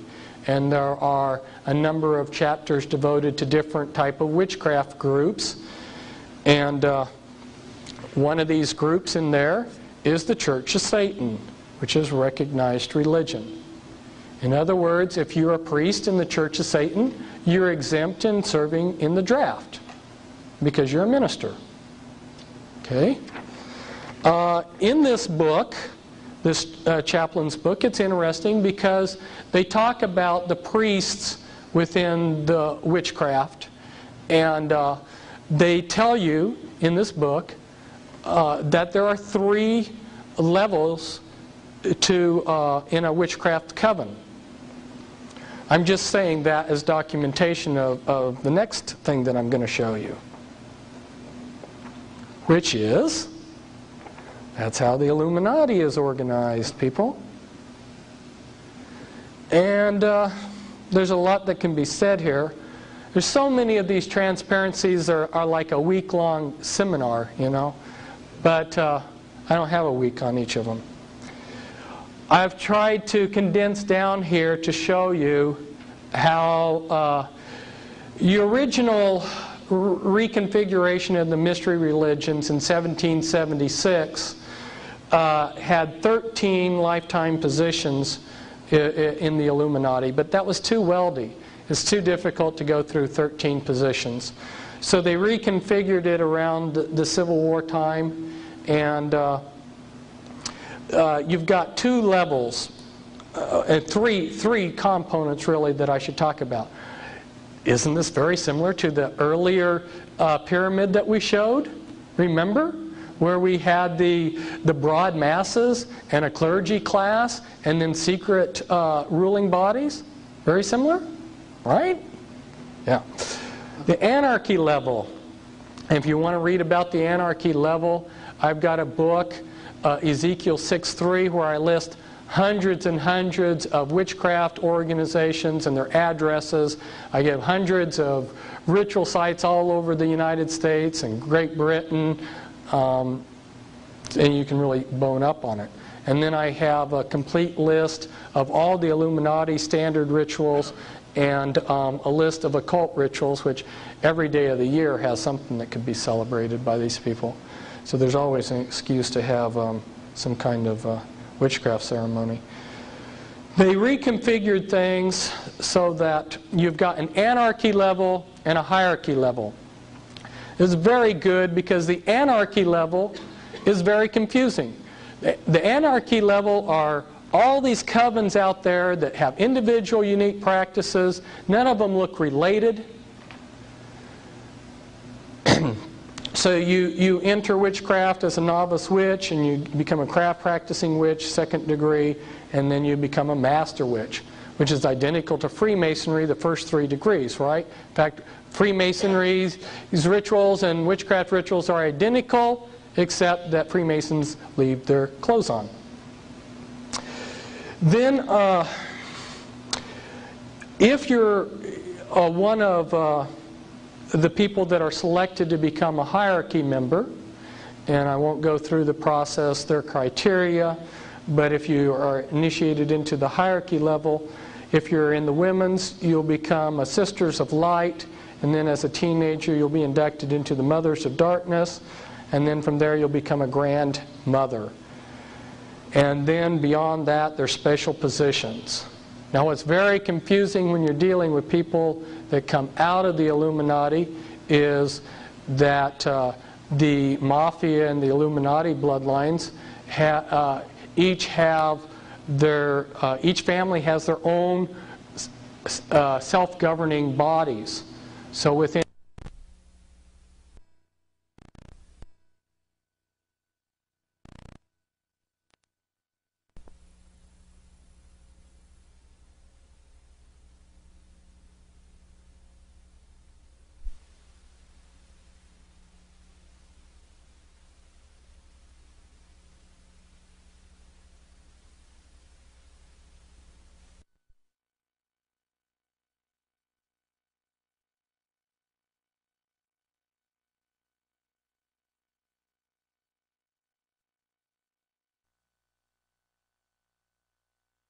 positions of power that they held.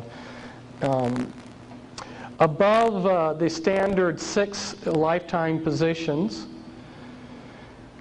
you have your special committees.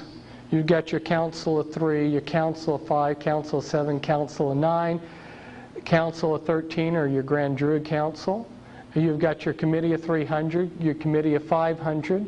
They made a decision to go with 500 multinational corporations. Your Fortune 500 companies are equivalent to your committee of 500. When I was trying to see how this related to your different orders that the Illuminati has set up, I watched the lives of some of these people, and although because they themselves, are keeping the secret, I couldn't come up to someone in the Order of Skull and Bones and ask them how it works.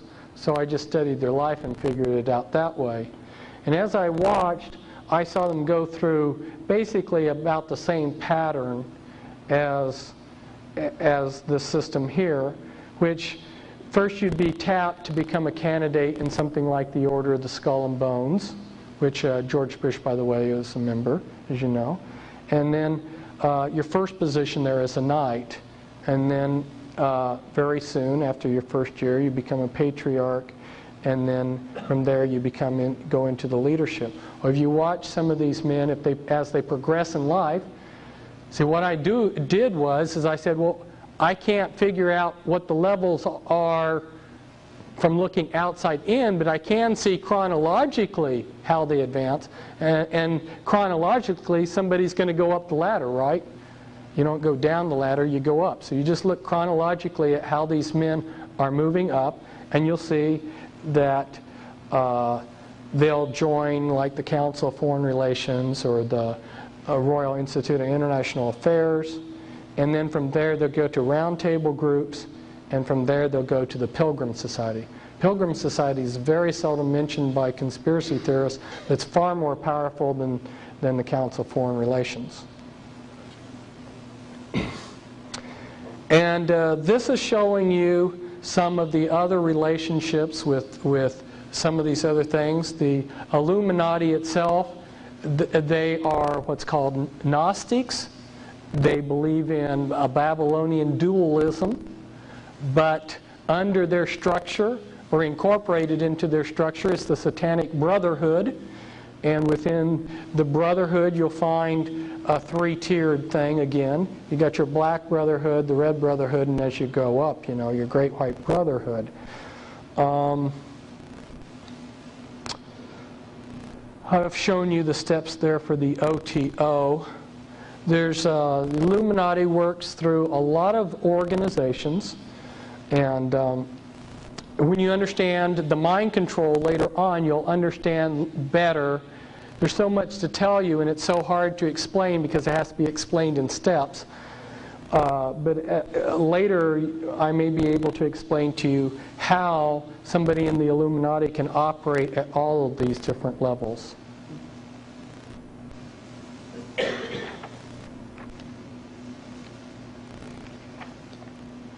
And this you have in your handout, so I won't even explain it, but it gives you a little bit of the history of how the mystery religions have reconfigured themselves. And this is a very important scripture. And upon her head was written, Mystery Babylon the Great, the mother of harlots and abominations of the earth. Babylon the Great is fallen, has become the habitation of devils, and the hold of every foul spirit, for all nations have drunk of the wine of the wrath of her fornication, and the kings of the earth have committed fornication with her. And the merchants of the earth are waxed rich through the abundance of her delicacies. Her sins have reached unto heaven, for no man buyeth their merchandise anymore, precious woods, ointments, slaves, and the souls of men. I know that the writer of this, the prophet, bounces back from second to third person as he writes this passage in Revelations 18, but I think you get the meaning here. And then he goes, Rejoice over her, prophets, for God hath avenged you on her. And the light of a candle shall shine no more at all in thee, for by thy sorceries were all nations deceived, and in her was found the blood of the prophets and of saints and of all that were slain upon the earth. Ladies and gentlemen, the most popular Protestant interpretation of this verse is that this is referring to the Catholic Church. The Catholic Church was not even in existence when most of the prophets in the Bible were slain. This is referring to the mystery religions of Babylon, not the Catholic Church. Okay? The Catholic Church is a daughter. See, what are we talking about? We're talking about the mother of all harlots. And all nations. So anybody who tries to tell you that this is a Jewish conspiracy or that this is, whatever they've got in mind, it's all-encompassing. It defies labels. About the best label I can find for it is satanic. In fact, this year we have in the Scottish Rites book, the Scottish Rite Journal. Here the author tells us, and the double eagle is one of the logos of Freemasonry. He says in this article, the Southern jurisdiction's double-headed eagle logo is just one variation of this powerful image which dates back to 3000 BC, and then as is enlarged here, as stated in Coyle's Masonic Encyclopedia and concurred by Mackey's Encyclopedia of Freemasonry, the double-headed eagle symbol first appeared about 3000 BC in the brickwork of Lagash, a city in Sumer in southern Babylonia between the Tigris and Euphrates River and near the modern city of Shatra in Iraq. Lagash was an ancient center of art, literature, military, and political power. And then these are just a few. There's many, many more countries around the world that have taken the double-headed eagle as their logo. We're talking about Babylon the Great. Now remember I talked to you about Nimrod being in the Rothschild's genealogy? Well, what Nimrod did was, remember we had Gnosticism come in. You can be saved by knowledge, and then they realized, but knowledge is power, so we can start getting ourselves a secret power base here.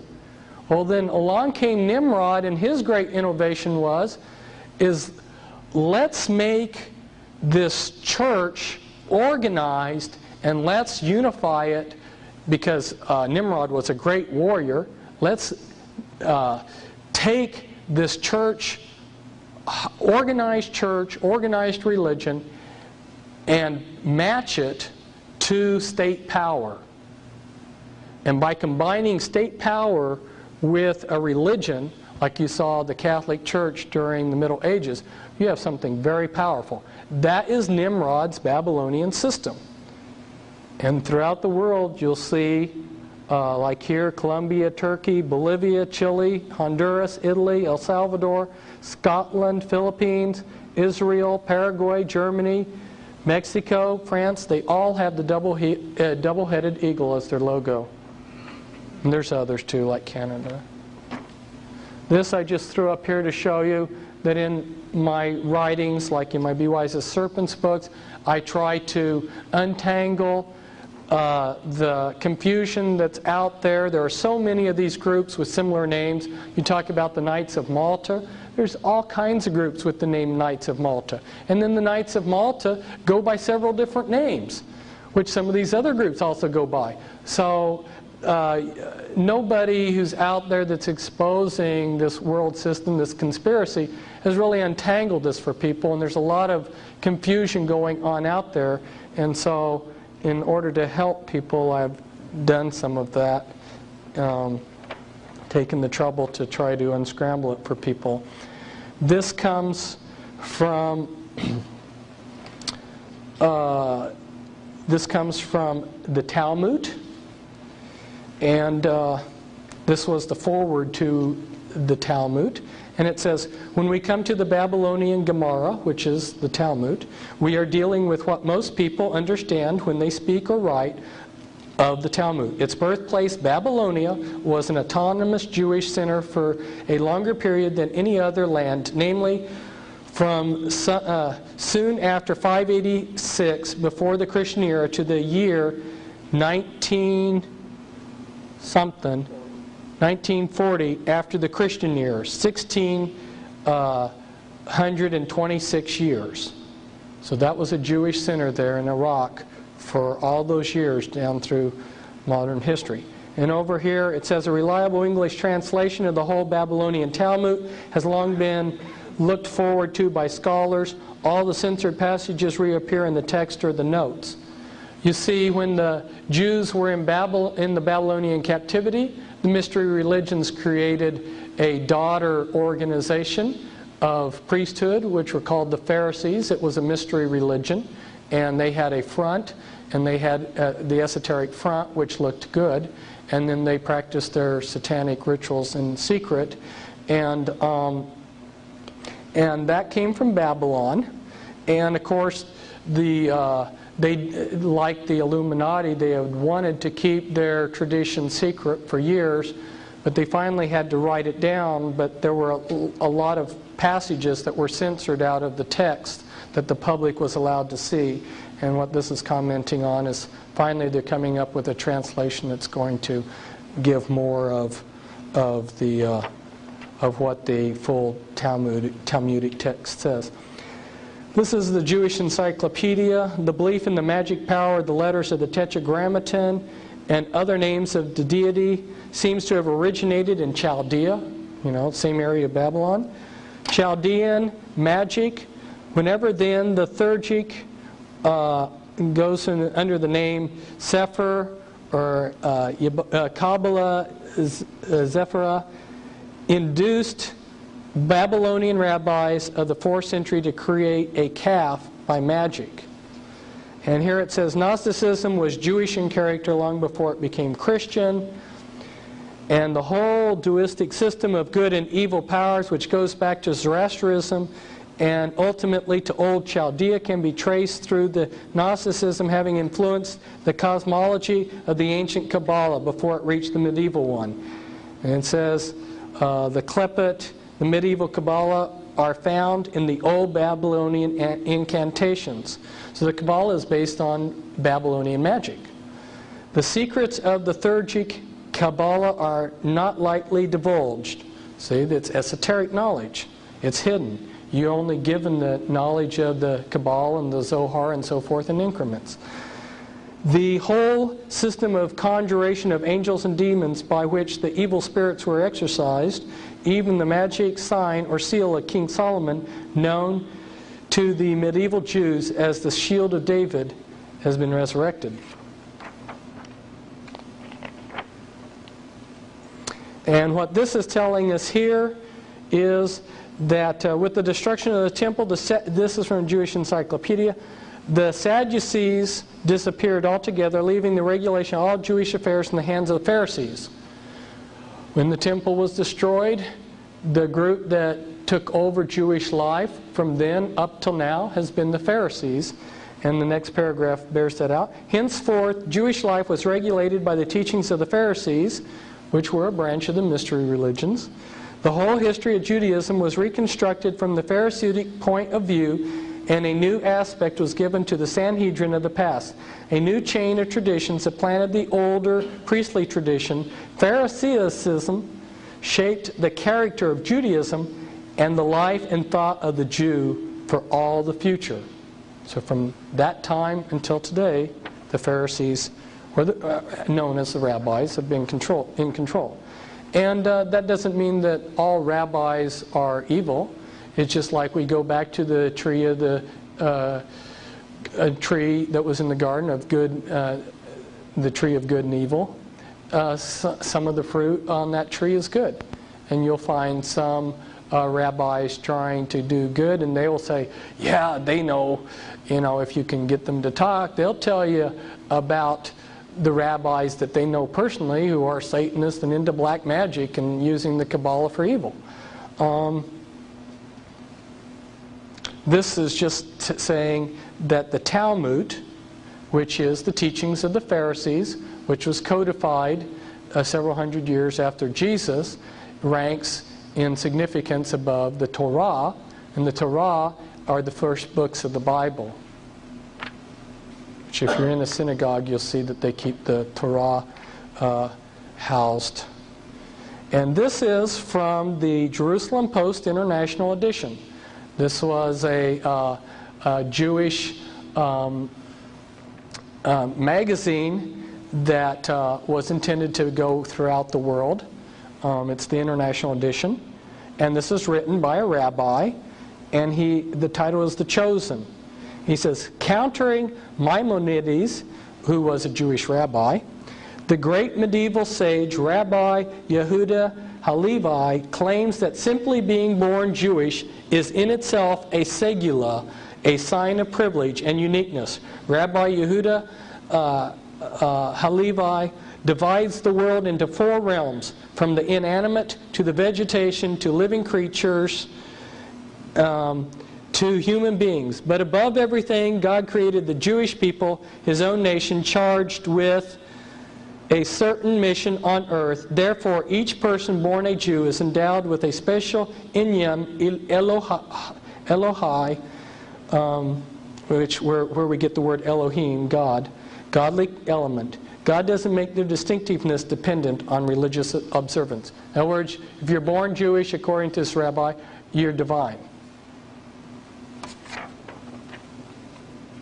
And a sign that's very often seen. This comes from a Jewish magazine, and they're advertising amulets of protection for one's home or office. And you'll see over here the amulet, the hexagram, which the Rothschild family put outside of their home back in 17-something. During the 1700s, they had a red sign in front of their house with this amulet to protect their home.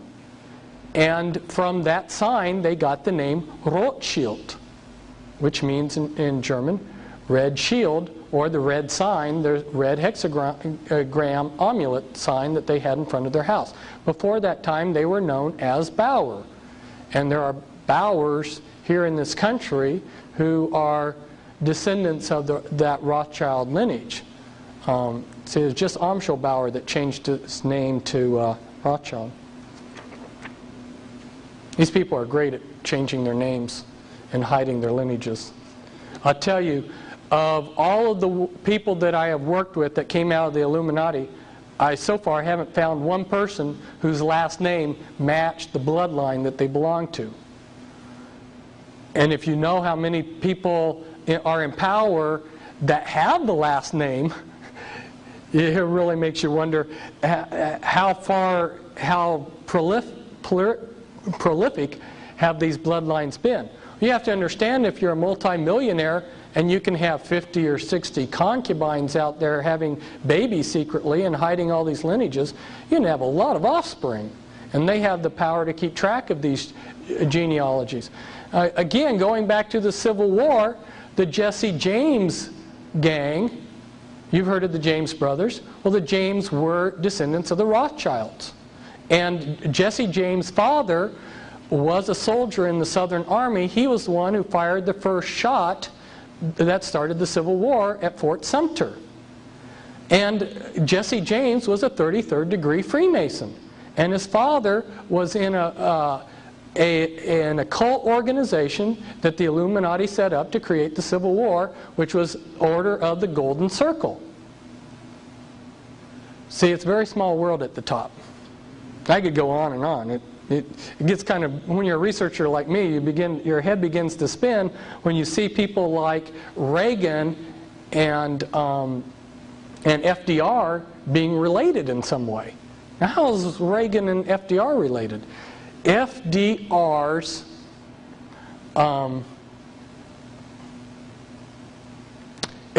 wife, help me out here. Eleanor, right. She was best friends. Her best friend was Ronald Reagan's mother. You wouldn't have known that there were any connection between a Republican president and a Democratic one, would you? I told you I was going to give you the keys to understanding how the satanic conspiracy is operated in secret worldwide. Remember, we've got a hidden front. We have a front religion. Satanism always operates through fronts. So what did they do? They had an esoteric or a common religion for the common people. And they can worship sticks and stones and whatever they want, lizards or whatever they want to worship. And then the priesthood will worship something more intelligent, and then the people in the inner circle worship Satan. If you go all around the world, you'll see this is the key to uncovering satanic worship all around the world for all of history. The 5 interlocked concepts. All of these concepts are represented in the occult world around the world by snakes. The light bearer, gaining wisdom, the search for wisdom, sun worship, is represented by snakes, the Kundalini force, and the regenerative principle, which is phallic worship. They're all represented by snakes, and they're all interchangeable for each other. If you go into certain Masonic rites, when they're talking about sex worship, they also believe that they're worshiping Lucifer when they're doing that. They're interchangeable. And I put this down here too because all around the world, in Babylon, ancient Babylon, in Switzerland, in India, in China, you'll see the caduceus used in the ancient world. That's a symbol for Gnostic dualism. Remember, the snake represents wisdom? Well, in the Illuminati, your good deeds must balance your bad deeds. So some of your greatest philanthropists are your greatest Satanists, because their good deeds must balance their bad deeds. Of course, their good deeds are usually self-fulfilling. One of the things that shocked me when I went in, and I had no axe to grind when I went in to understand how the world's run and who's in this conspiracy, I didn't care what I found. I just wanted to find the truth. I discovered that the Scottish element is just as strong as the Jewish element. It was rather shocking. And so I got this clan map of Scotland, and I highlighted some of the clans that you'll find members in the Illuminati. And here we've got the Mackenzies, who you'll find are very prominent in Freemasonry. And then you come over here and you'll find the Morgans and the Mackeys. Well, you've all heard of Morgan Guarantee Bank. And you come over here to the Sinclairs. The Sinclairs are Merovingians. They're of the top 13 Illuminati bloodline, and they were given a hereditary position to rule Freemasonry. And then you come down here, you got the Murrays and the Sutherlands, and they're very prominent in Freemasonry. And then here's the Mackenzies again, and the McDonalds. You'll find the McDonalds are a prominent Illuminati family, and like Bilderbergers and people like that. And you come down here, more of the clan. You find the Shaws and the Grants, both Illuminati bloodlines. Douglases, Stewarts. Some of the Stewarts are in the Illuminati and good friends with the Rockefellers. Let's see, you've got the Clan Donald here. You've got the Kennedys down here. That's one of the top 13 Illuminati bloodlines. You've got the Campbells. The Campbells, another Illuminati Masonic thing. Cameron, that's one of the primary early programmers for the Illuminati was Ewan Cameron. He was Scottish, came over from Scotland. In fact, he would call his patients Lassie. And there's some others there. It's kind of hard to see, but you got the idea. That was a shocking thing for me to find out that the Scottish participation in this is so powerful. And I began to realize why they called it the Scottish Rite. And if you look at the Ku Klux Klan, it's based on Scottish Celtism. And it was created by several different Celtic secret societies, which I don't have time to go into. The Illuminati also helped them out. Now, a lot of people don't believe that there's such a thing as satanic ritual abuse, so I pulled this one out. It's in a museum. In the Illuminati, you're constantly having to make oaths to Satan, and you sign them in your own blood. This is a document, and it's in French, and the oath goes to Satan, to give you my body and soul, my life is holding it from you, having dedicated it forever without any will to repent. And this is one of the most secret buildings that the Illuminati has in the world. And I'm now going on tour to expose it. Happens to be in this little town of Muno, near the Belgium-French border. It's the Mother of Darkness Castle. Inside this castle, which has big doors, and you can't see it, this is just the entrance. This is just the gate, and then you go down a road to get to the castle. Okay. At the castle, you'll come to big doors, and once you go in it, there's a cathedral inside the castle, and then there's these big slate gray floor, and in the ceiling of the cathedral are 1,000 points of light. Now you know when Clinton says 1,000 points of light, or Bush, what he's referring to. It's this Mother of Darkness castle. Okay. Down in the basement, underneath the first floor, there's a secret floor that's down, which only special people are going to get down into it. Down there are rituals held every day. They bring in infants. Infants are pure and innocent.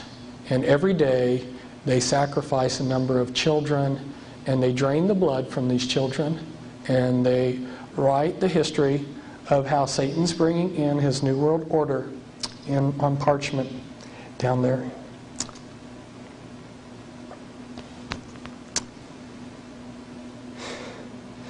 For those of you who have studied Holy Blood, Holy Grail, and know something about the Merovingians, you'll find out that one of the secret organizations that they created in the last century was named after this monastery here. The Priory of Zion was set up by the 13th bloodline to protect their bloodline so that they can bring in their Antichrist, because they believe that they're descendants, blood descendants of Christ in the house of David. And one of their primary stomping grounds was this little area here. Just outside of Muno is this castle, Chateau Amorois or something. It means the Castle of Kings, which is kind of misleading because only mothers of darkness, only women go in there. Very seldom do men go into this castle. They do their Kabbalistic path workings there in this castle. They'll fly mothers of darkness from all over the world for high-level rituals there. But anyway, just about 4 miles away, the scale here is very small. So there's only 4 or 5 miles here between. This is Abbé d'Orval right here, and there was a King Dagobert the Fourth, who was killed. He was one of the last great Merovingians, and you'll see a skull in a little bit. And he was killed near here, in this area, hunting. And then the Merovingian dynasty, after he was killed, sort of went into hiding. The Catholic Church for a while tried to subvert it, and Dagobert I has been eliminated. Am I getting it correct? Is it the third or the fourth? Anyway, what's interesting is if you look in the lineages of the kings, that number is left out in European history. And you know, as you get kings, you go 1, 2, 3, 4. So if the third one or is missing, something wrong with history. But they tried to erase him out of history. The Catholic Church did, because the Catholic Church at that time was in competition with this Illuminati bloodline. This monastery here is where Peter the Hermit set out And the Merovingian dynasty created the Crusades because they were the house of David. They weren't real Christians. They were actually a witchcraft, Kabbalistic practicing lineage that wanted to regain possession of Jerusalem and the treasure in Jerusalem. And they sent out Peter the hermit from this monastery, and he was a dynamic monk who preached all over Europe and got the Crusades started.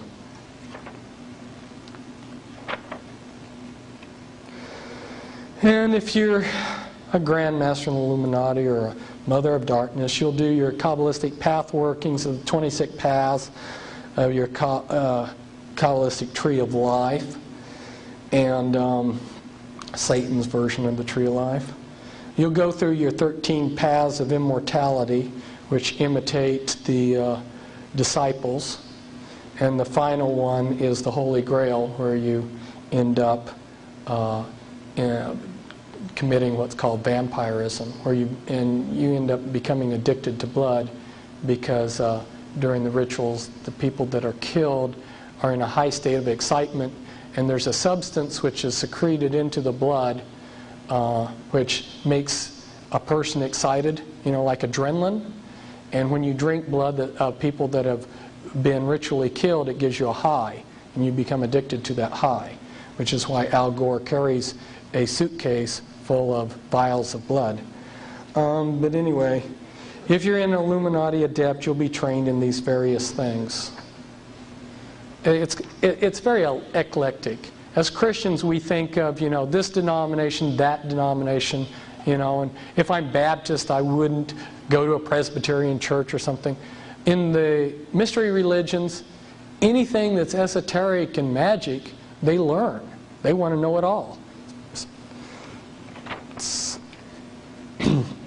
So going back to the elements of the world system, and I told you I was going to show you some of how those elements are controlled, and those elements then in turn control the entire global system. The first real scientific political scientist, so to speak, the father of political science, Machiavelli, who wrote The Prince in circa 1515. And just read a couple of these to give you an idea. And as people who have been to West Point probably, I'm probably at his time when he was at West Point, they did the same thing. This was required reading for us. Sample of Machiavellian advice to political rulers. Rulers should defend powerful neighbor countries and weaken the stronger neighbor countries. By setting up protectorates and weakening the strong, a successful divide and conquer strategy is achieved. A ruler must not mind incurring the charge of cruelty for the purpose of keeping his subjects united and faithful, for except for a few exceptions, he will be more merciful than those who, for excess of tenderness, allow disorders to arise which injure the whole community. Men have less scruples in offending one who makes himself loved than one who makes himself feared. Love is broken whenever it serves selfish men's purposes, but fear is maintained by a dread of punishment which never fails. Still, a ruler should make himself feared in such a way that if he does not gain love, then he at any rate avoids hatred.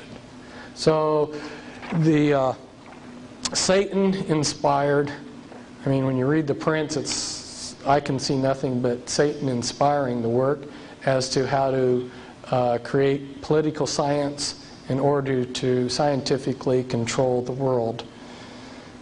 Oop, long stack. And so, here's how they do it. In the United States, here's the political process. And this was in my Be Wise as Serpents book, but I found that it was rather unintelligible unless I took the time to sit down and really explain it. And again, we can only go through this very briefly. But the way it would work is at your high level, within the Illuminati and within various groups, we've got decisions that are made. Those decisions are transmitted down to the national level.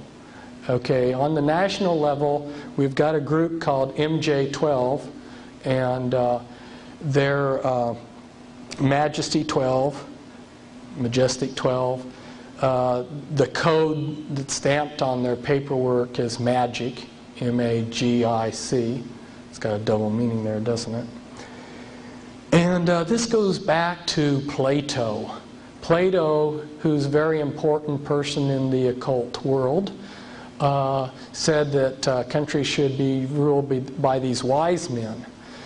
And Sir Francis Bacon, and I love to spend all the time to explain how this all fits together, but I don't have the time.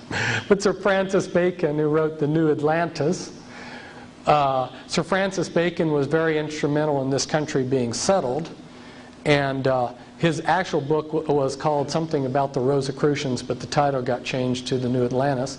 He discusses in there about how these wise men are to rule. It's Plato's idea, just rewritten. And then the Illuminatis updated it to what we call the study group, or the MJ-12. And MJ-12 originally had 3 groups of 6 men. It had 6 men from the Jason. It had 6 men, excuse me, from the executive committee of the Jason Society. It had 6 men from the executive committee of the Jason Group, and then it had men in key positions in the government, such as head of CIA, National Security Council, FBI director, and then it had a head over it. So it had 666 and a head over it. In Reagan's administration, I think it was that they upgraded the group to 40. But this group has gone under a whole long list of code names. I list some of them in my Be Wise as Serpents book, which by the way isn't back there. It's out of print. PL40 is one of the code names of this group. They've tried to look like a leaderless group. They've tried to look like a group that's not even a group, that just suddenly, a group of elite guys happen to meet at the golf club and talk, But this is the wise men. It's the wise men concept that the occult world talks about. But they can't make all the decisions. A group of 12 men or 40 men can't make all the decisions. There's too many decisions. So they pass it down to the level 2 decision makers, which are the policy planning groups. Policy planning groups include the Council of Foreign Relations, Trilateral Commission, Brookings Institute, the Business Roundtable, the American Enterprise Institute, the Population Council, Resources for the Future, Urban Institute. These people make decisions. Okay, but they can't make all the decisions still. There's still more decisions. So there's intermediate group. They pass some of the decision making on down to the research policy planning groups. And I've just listed a few of those. The RAND Corporation, the Stanford Research Institute, and the Hudson Institute. So let's say the Stanford Research Institute has been given a problem. They formulate an answer. They pass it on to the Council of Foreign Relations. If you look at the way it works, Council of Foreign Relations almost always rubber stamps the decision. But it has to be rubber stamped before the Illuminati act on it. Okay? How does this work? Okay, the decision is made here, and then it's transmitted to the decision makers. Okay, but they want us to ask them for what they want to do. It's a big, long process. They don't just do it. Okay, so what they'll do is the President of the United States will say, or some other leader on some administrative council or something, they'll say, we have a problem. We need to get answers. We're going to create this research project or this research group to research this project. So then this group starts with all kinds of millions of dollars of funding, and they research for 10 years, and they come up with piles of research that researchers even like myself aren't going to wade through with their final conclusion, which, by the way, happens to be what the decision was made years before anyway. So then the newspapers, which are controlled by them, these are your opinion makers, who intelligence agencies, national news media, and government councils, they'll start broadcasting what this decision was. These people studied this problem, and this is the best advice. This is the answer. So, and then they'll even get a few of their people, their lackeys, that make it look like the grassroots are in favor of this. So the newspapers are promoting it, a few people in the grassroots are promoting it, and they pass the legislation and it becomes law. And if people don't want to go along with the plan, they always have their covert enforcers. They have all kinds of people in all different kinds of locations to pull the strings, that if there's rough edges, they smooth it out. And this is behind the scenes. The Illuminati have their area boards set up all over the country. They set up, they divided the country into 10 area boards, which are approximately 13 state area per area board. Or I take that back. There are 4 areas of 13, and those areas then are broken up into area boards. Now, what is an area board? In this area, you will have the leaders of occult groups that are part of the, definitely directly part of the Illuminati system. They will be allowed to send representatives to the secret area board. There isn't a fixed number of people. And when they have their area board meetings, they will coordinate their activities of these different occult groups. This is why you looked over in Japan and you saw the Church of Scientology, I believe, that sent recruits over to that radical Japanese group that was doing all of the chemical bombings in the tunnels and everything. See, they swap members back and forth. If they need to shift members to a new group, they do it, you know. This is how they coordinate their activities on the occult area boards. So when they wanted to create federal regions, guess what model they used? They just created the federal regions in the approximate locations that their occult area boards were already operating in.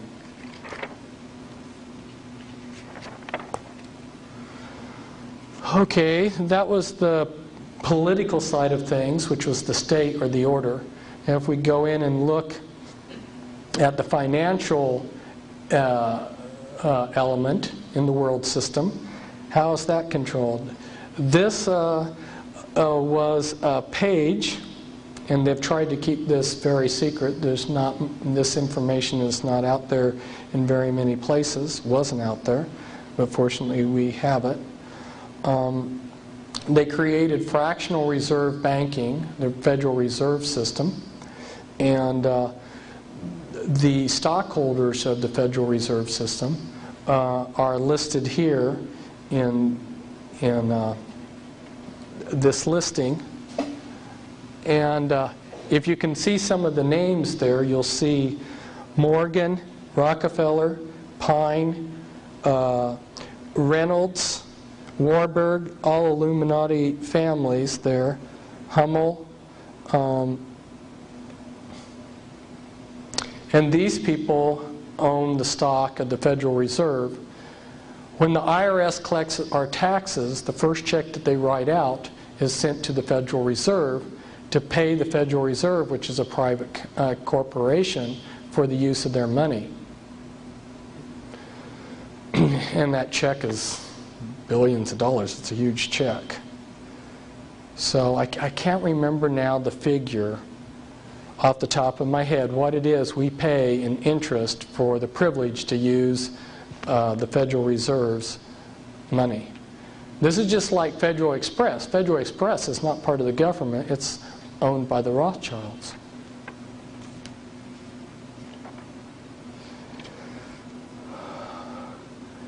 Again, this is another thing that I can't go into due to time, but want to show you just the basic concept that the Illuminati families, some of them are your leaders of your crime organizations, and then they network in with all your other organized crime.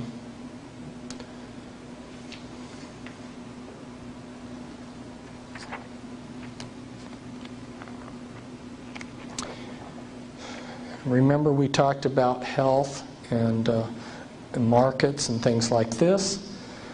This is some parts of the Illuminati control over the world's grains and food. Societe Generale, holding company that was set up by the elite. They use a lot of holding companies. One of the ways that they discovered to keep your business coordinated, let's say you have 5 sons, you place each one of those sons into a different business, and then each of those businesses are controlled by a holding company. Nobody can even see that these 5 companies are interconnected because they don't know about the holding company. We've got management over here. See some of your leading families over here. And then I go into some of the important companies that, like Archer Daniel Midland Company, your hide cartel, your grain cartel, and since Iowa beef. And then you've got your enforcement, your government enforcement groups, like the USDA, which if you're not a company within the cartel, they can use the laws to destroy you. And then the manipulation, like the weather, which is, again, another vast subject. But this is maybe a poor representation of the way they're controlling weather. There's not a whole lot of proof here on a vast subject, but I just grabbed something real quickly. Zbigniew Brzezinski, who happens to be somebody who's one of the controllers of slaves within Monarch Project that we'll talk about later, he talks about how weather manipulation can be employed as a weapon in his book, Between Two Ages. There's another one of my charts. This is showing how healthcare is controlled. You've got your basically three different groups. You've got your patients and your public out here. And they're controlled because the resources that people have and your knowledge and the available care are all carefully controlled. And your doctors, they're controlled because their knowledge and training is very carefully controlled. And their resources are controlled. And their licensing and certification are controlled. I go into this in depth in an article, but this just sort of encapsulates what the article does, and then I'm just sort of encapsulating what this encapsulates. And then you've got the legal system controlled to enforce all of this, and you've even got some secret illegal groups out there to destroy doctors who don't conform to the medical monopoly.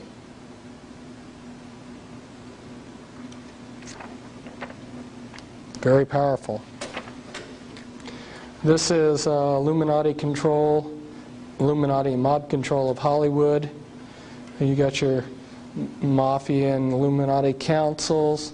One of your main groups there for control was Music Corporation of America, which controlled the American film industry and had a monopoly. And they got a monopoly because they made a sweetheart deal with the unions. And under Ronald Reagan, he cut a deal with MCA, a secret sweetheart deal with the Screen Actors Guild. And the American Federation of Musicians, too, cut a special deal so that the non-Illuminati competition got cut out.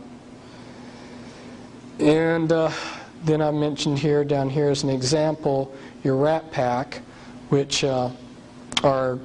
you probably, if you followed Hollywood and actors, you've seen who the Rat Pack is: Dean Martin, Frank Sinatra, Sammy Davis Jr., Peter Lawford, and Joy Bishop. These are men that are connected with Satanism and the mob and mind control.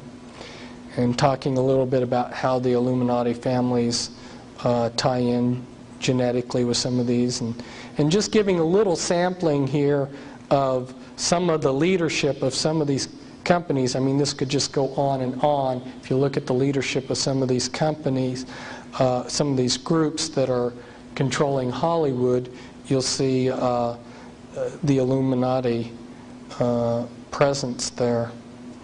Like 20th Century Fox Board of Directors was Illuminatus William Randolph Hearst Jr., and with a director, Malcolm McIntyre, who was also an Illuminati. Okay, there's your top bloodlines.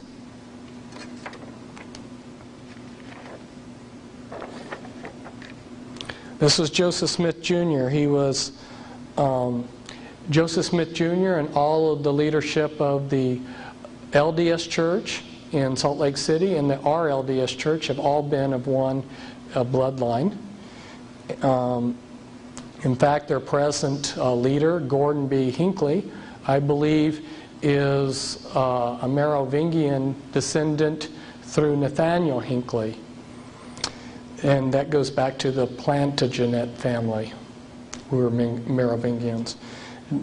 Joseph Smith Jr., these were his magic amulets that he carried. This was a pouch that he had for his magic parchment. This was a serpent's cane, or a staff that he had, a ritual staff that Joseph Smith had. And this was his ritual athema that he had, and the ritual inscription on it. Joseph Smith Jr. created a high rite of Freemasonry, and he got some of the Freemasons upset in his area, and they murdered him. This is a seer stone, a magic seer stone that Joseph Smith Jr.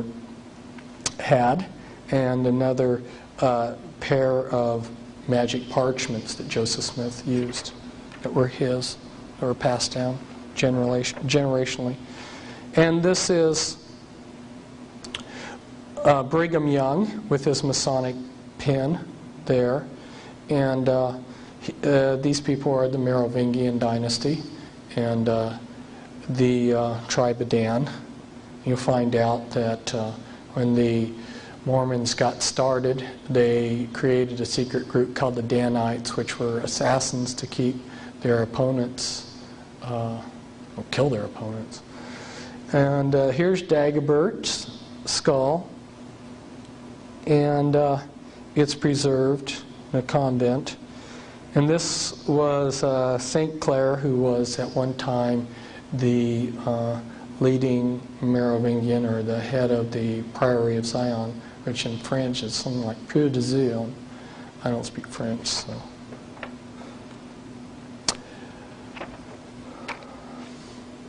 There's Charles Taze Russell, who was a Knights Templar.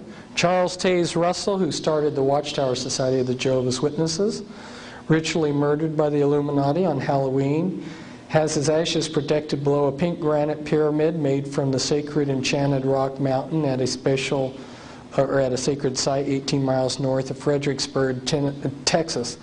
The pyramid is in a cemetery in what was Allegheny, Pennsylvania, now Pittsburgh, Pennsylvania, and he had the Knights Templar logo on his pyramid that his ashes are buried under. And talk about really wanting nobody to desecrate his remains. They used barbed wire as rebar in the concrete foundation. If you've ever poured concrete, you know what rebar is.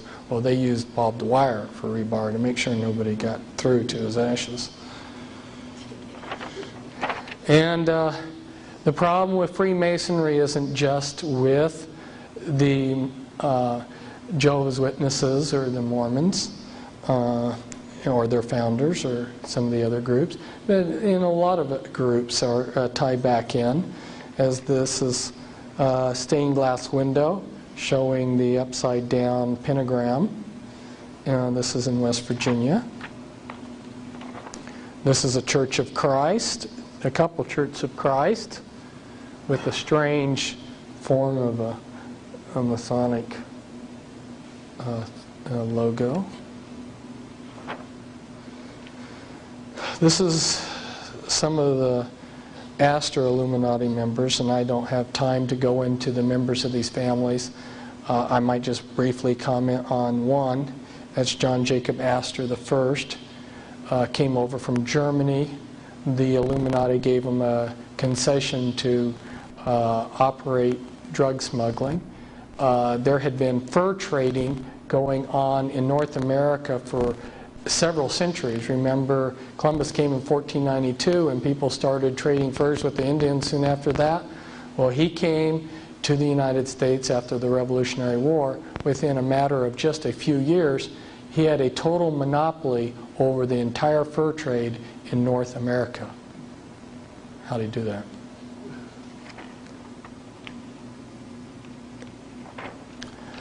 This is a DuPont Illuminati, representing the DuPont Illuminati bloodline. You recently had one of them in the news, but for the sake of time, maybe I'll just make a little comment about them. The DuPonts have been part of the military establishment.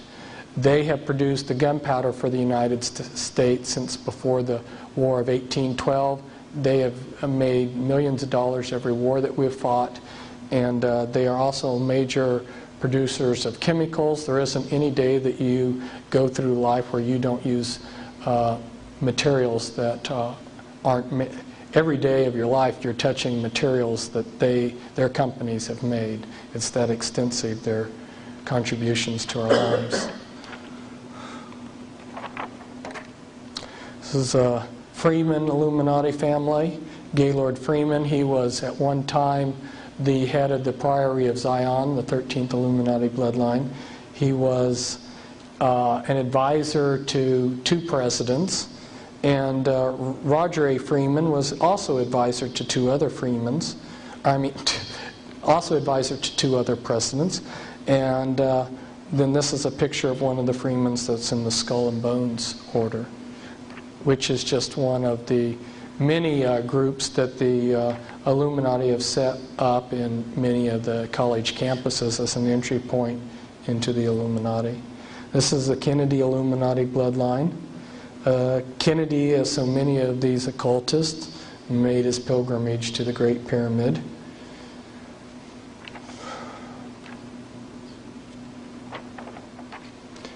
And one of JFK's girlfriends was Jane Mansfield, who was a member of the Church of Satan.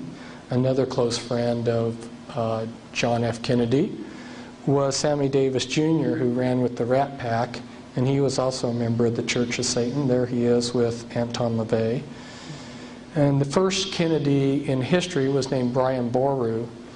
He was also had the name Brian Kennedy, and he was the ruler in Ireland. And from his royal seed came a lot of other aristocratic Kennedys throughout history. And I brought this in because I'm wanting to talk about Illuminati mind control, and I think you're seeing different alters here, different personalities here, as she was the first presidential model that they allowed in public. This is a little bit of the Onassis Illuminati bloodline. The Lee Illuminati bloodline, a very ancient aristocratic bloodline in China. Li Ka-shing is a billionaire in Hong Kong, has a television network that covers Asia, has a lot of holdings in Canada.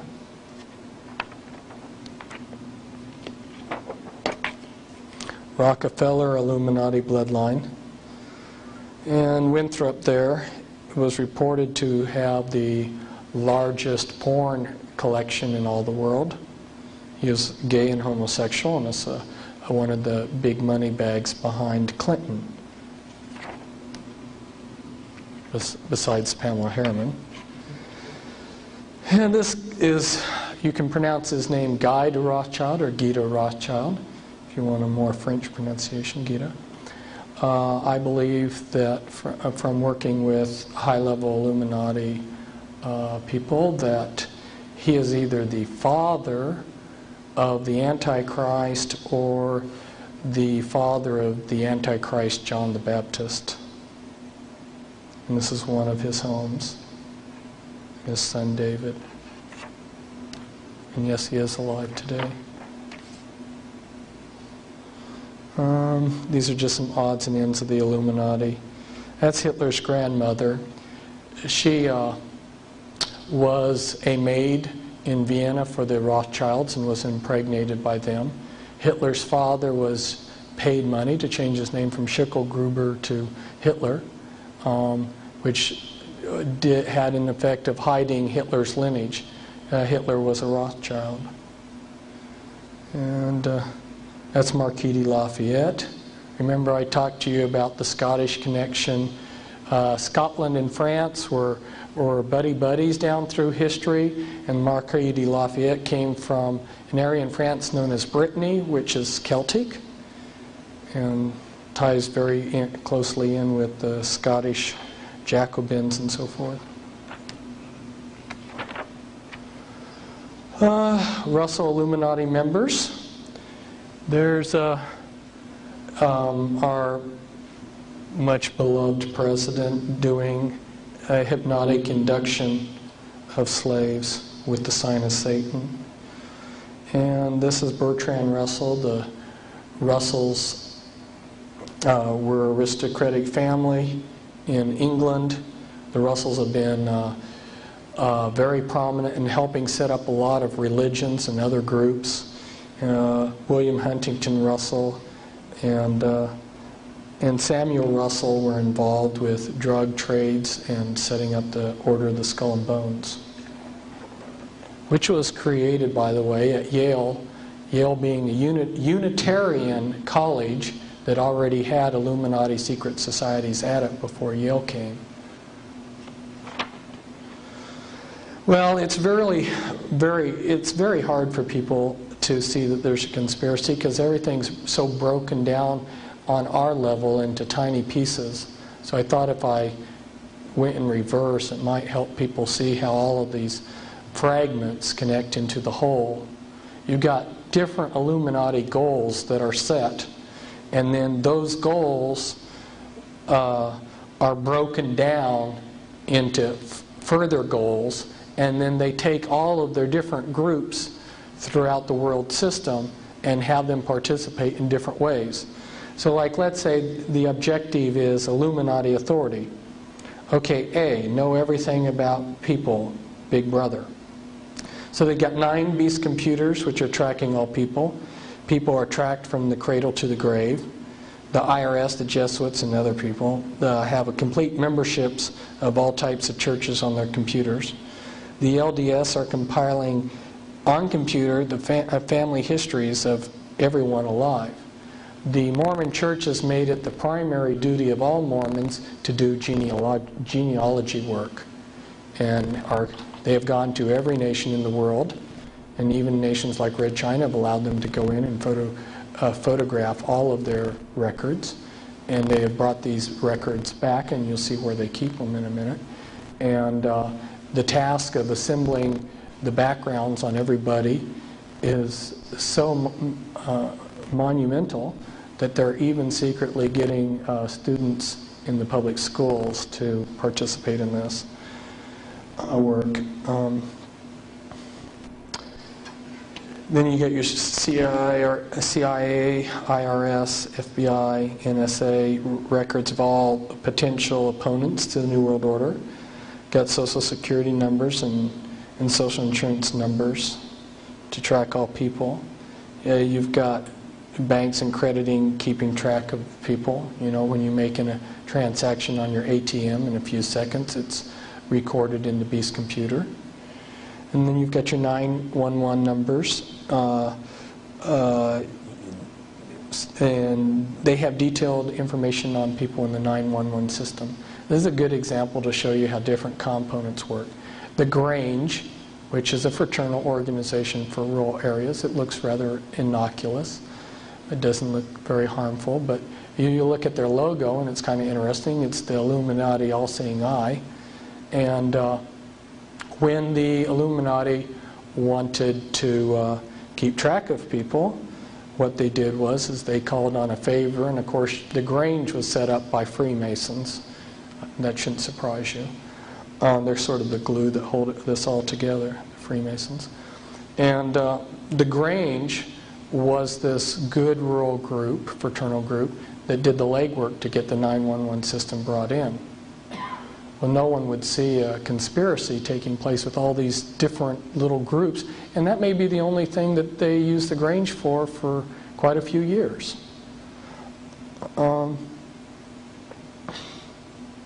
What's strange about that? I mean, what's negative about that? In the 911 system, they can record anything and they do, about you. What you like for breakfast, you know, what kind of clothes you wear. Anything can be put into the 911 system. There is no criteria on relevancy, anything. It's a nice way for Big Brother to accumulate on computer all that they would want. And then you've got them monitoring most mail opening operations, and most phone conversations are recorded. I say most there. That's an understatement. All electronic communication in this country is monitored. And that's by the National Security Agency. And that's a big subject in itself, but it came out in the 1960s that they were doing this in the paper, but they stick these little things in the back of the paper in little articles and then choose to ignore the significance of them for the rest of the years, and people forget about them.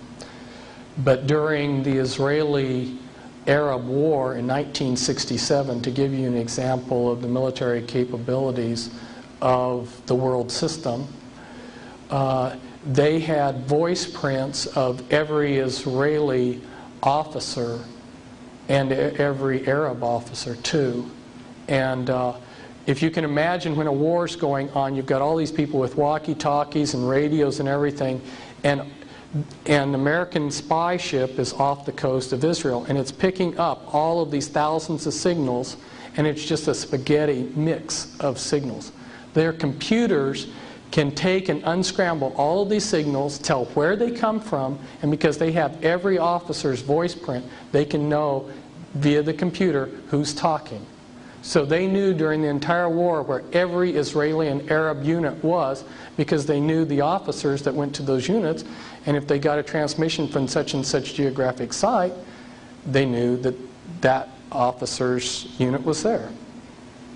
And you can trust me that they have people like myself, my voice print.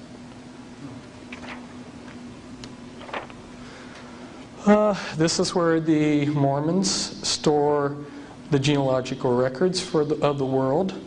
I wonder what else is down in this big thing. It's under a granite mountain that can survive any kind of nuclear holocaust imaginable. What else does the Illuminati have down there? These I'm just going to flash up real quickly. A couple more Illuminati objectives that I've broken down for people. These were in my Be Wise as Serpents book. Illuminati have had plans, and they have several organizations which may, in the end, I may discover are all the same thing. And they've printed a lot of these plans.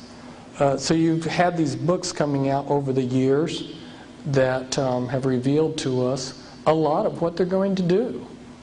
And you go in and you read H.G. Wells' books like The Open Conspiracy and The New World Order, The World Order and The Modern Utopia, and he describes to a T a lot of the things that are happening. In fact, they made a movie of one of his books. He wrote a book, The Shape of Things to Come, and they made a movie of it, and it showed that in the future, the New World Order, and they call it the New World Order, bombed Iraq with fleets of sort of delta wing type planes. Well, what did we see during the Gulf War? Exactly what he predicted back in 1938, exactly to a T. And I'll show you in the movie somewhere when we get to it. I threw this in as a sample. You read through these people's stuff and it'll blow you away, because here in Manly P. Hall back in 1972, and then you go back and look at what Jefferson was writing. Thomas Jefferson was one of the Illuminati. And then you look at Clymer's Fundamental Laws back in 1916, and they're predicting NAFTA. Clymer was saying that the capstone would be placed on the Illuminati pyramid when Mexico, United States, and Canada peacefully merged. And they had to be peacefully merged because there was an occult significance to that. So by debriefing people that have been high up in the Illuminati and been in on planning sessions and heard things of what were going to happen. I knew the Bosnian conflict was going to happen. I knew they were going to blow up a federal building like in Tulsa. I knew a lot of these things. And here's a photograph off of that movie, The Shape of Things to Come, which was H.G. Wells' book.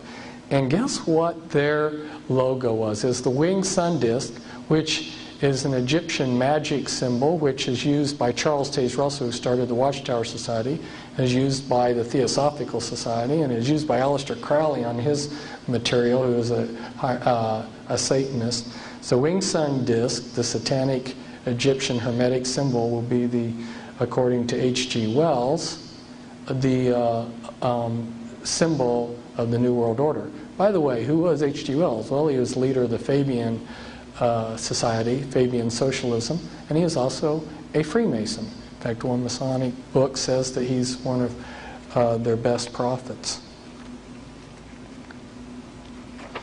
And I don't have time to go into this either, but they've had their great minds thinking on how to set up this cover government so that the people feel like they're governing themselves when they'll be ruling from behind.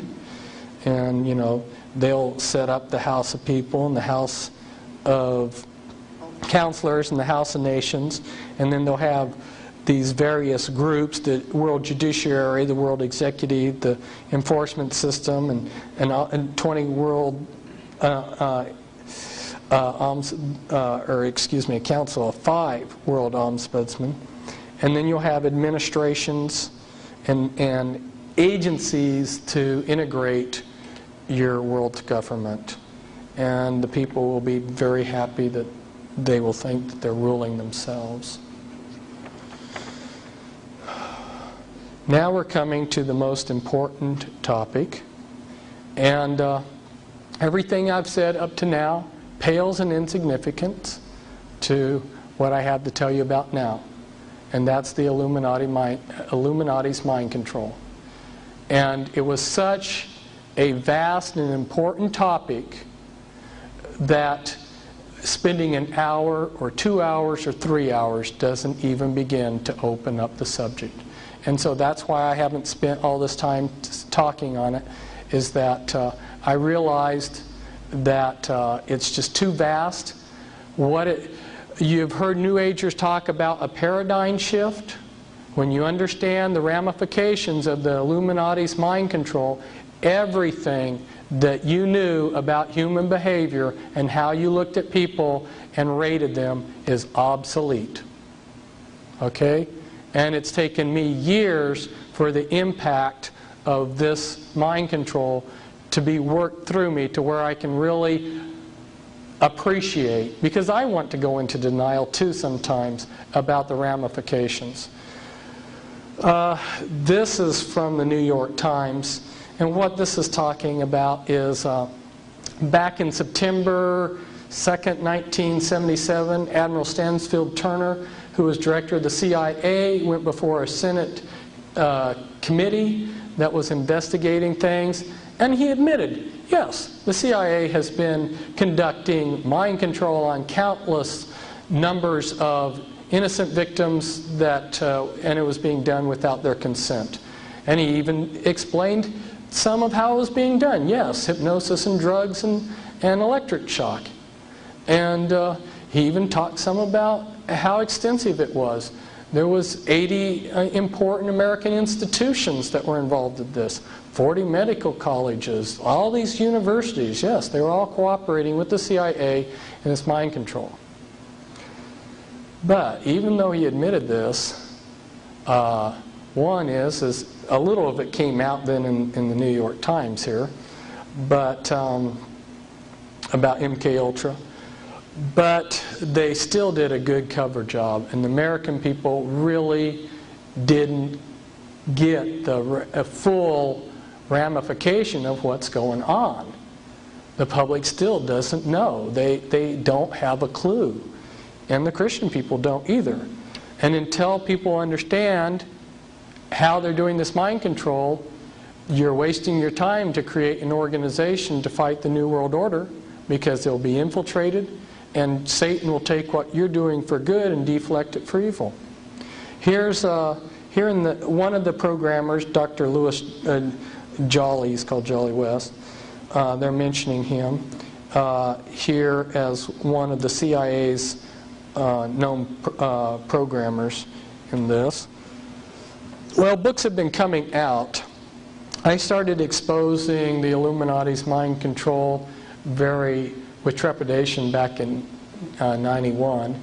And in 92 I came out with a monograph on it.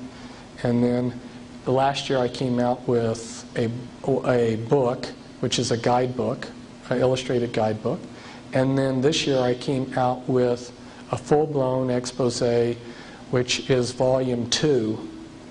And it's the Illuminati formula used to create an undetectable, total mind-controlled slave. Why did I have such a long title? Because it is totally undetectable when it is functioning correctly, and it is total. It controls the person's entire mind and their body. It is a group package. The reason that this mind control is so powerful is because they have taken every possible type of mind control and combined it in an extremely sophisticated package. So if you listen to these CIA people, they'll sit there and they'll say, well, yeah, we tried doing this type of mind control, but it only worked in like 60% of the cases. And so we couldn't do it, we couldn't use it. We tried this, and behavior modification only works in a certain percentage, Well, what they're not telling you is if you take this method, which works 60% of the time, and this method, which works 60% of the time, and this method, which works 70% of the time, on down the line, and combine a sophisticated group package, you lock someone in totally. Now, one of the elements of this mind control is to create programmed multiple personalities. This person here is my co-author, and these are pictures taken within a short period of time. Here you're looking at one of her front altars, and this was an altar that was created to be what we would call like a madame. And this is one of the sexual altars that shows the abuse, a squinting eye. An altar is an altar personality. We'll explain that a little bit later. And then this is a very talented sexual altar. She likes this picture because it's got a mirror image. They use a lot of mirror images in the programming. And she was programmed to see herself as a cat. There's a lot of dehumanization done in the monarch programming. What they do is they work off of the principle that the mind is a supercomputer. You've heard that analogy made before. And just like what they had to do to make computers worthwhile, they had to learn how to section off memory so that it can't be touched. Like when you reboot your computer, it's being rebooted by memory that you can't touch. Well, the way to do that with the mind is amnesia walls. The Illuminati learned, the mystery religions learned centuries ago, that through trauma, the mind will protect itself from that trauma by building an amnesia wall around it. In war, it's called post-traumatic stress syndrome. And if you have a soldier that, like let's say his buddy is blown to bits right in front of him, he may totally black out that part of his if you put a timeline, well then that particular event in time has amnesia walls around it. Okay, so through the most horrendous traumas that they can imagine, because the worse the trauma, the better it works, right? The better the amnesia wall. So through a horrendous series of traumas, they shatter these people's minds up with amnesia walls, and then they know how to go in and find those little pieces of the mind, and then they build upon those pieces. They build whatever they want, because those little pieces of the mind don't know anything except what they're shown. They only hold the body when their hypnotic cue to pull them to the front is given, unless they're a front altar. So they will break a person's mind. A common Illuminati model might have like 10,000 personalities. A horrendous amount of torture. An unbelievable amount of torture their entire lives. And Ronald Reagan, who people think of as a good guy, he had his share of monarch slaves to service him. The type of things that they use monarch slaves for. He felt like, as President of the United States, it was below his dignity to get up and go to the restroom. He used a monarch slave as a urinal in the evenings. That's just giving you a little clue as as to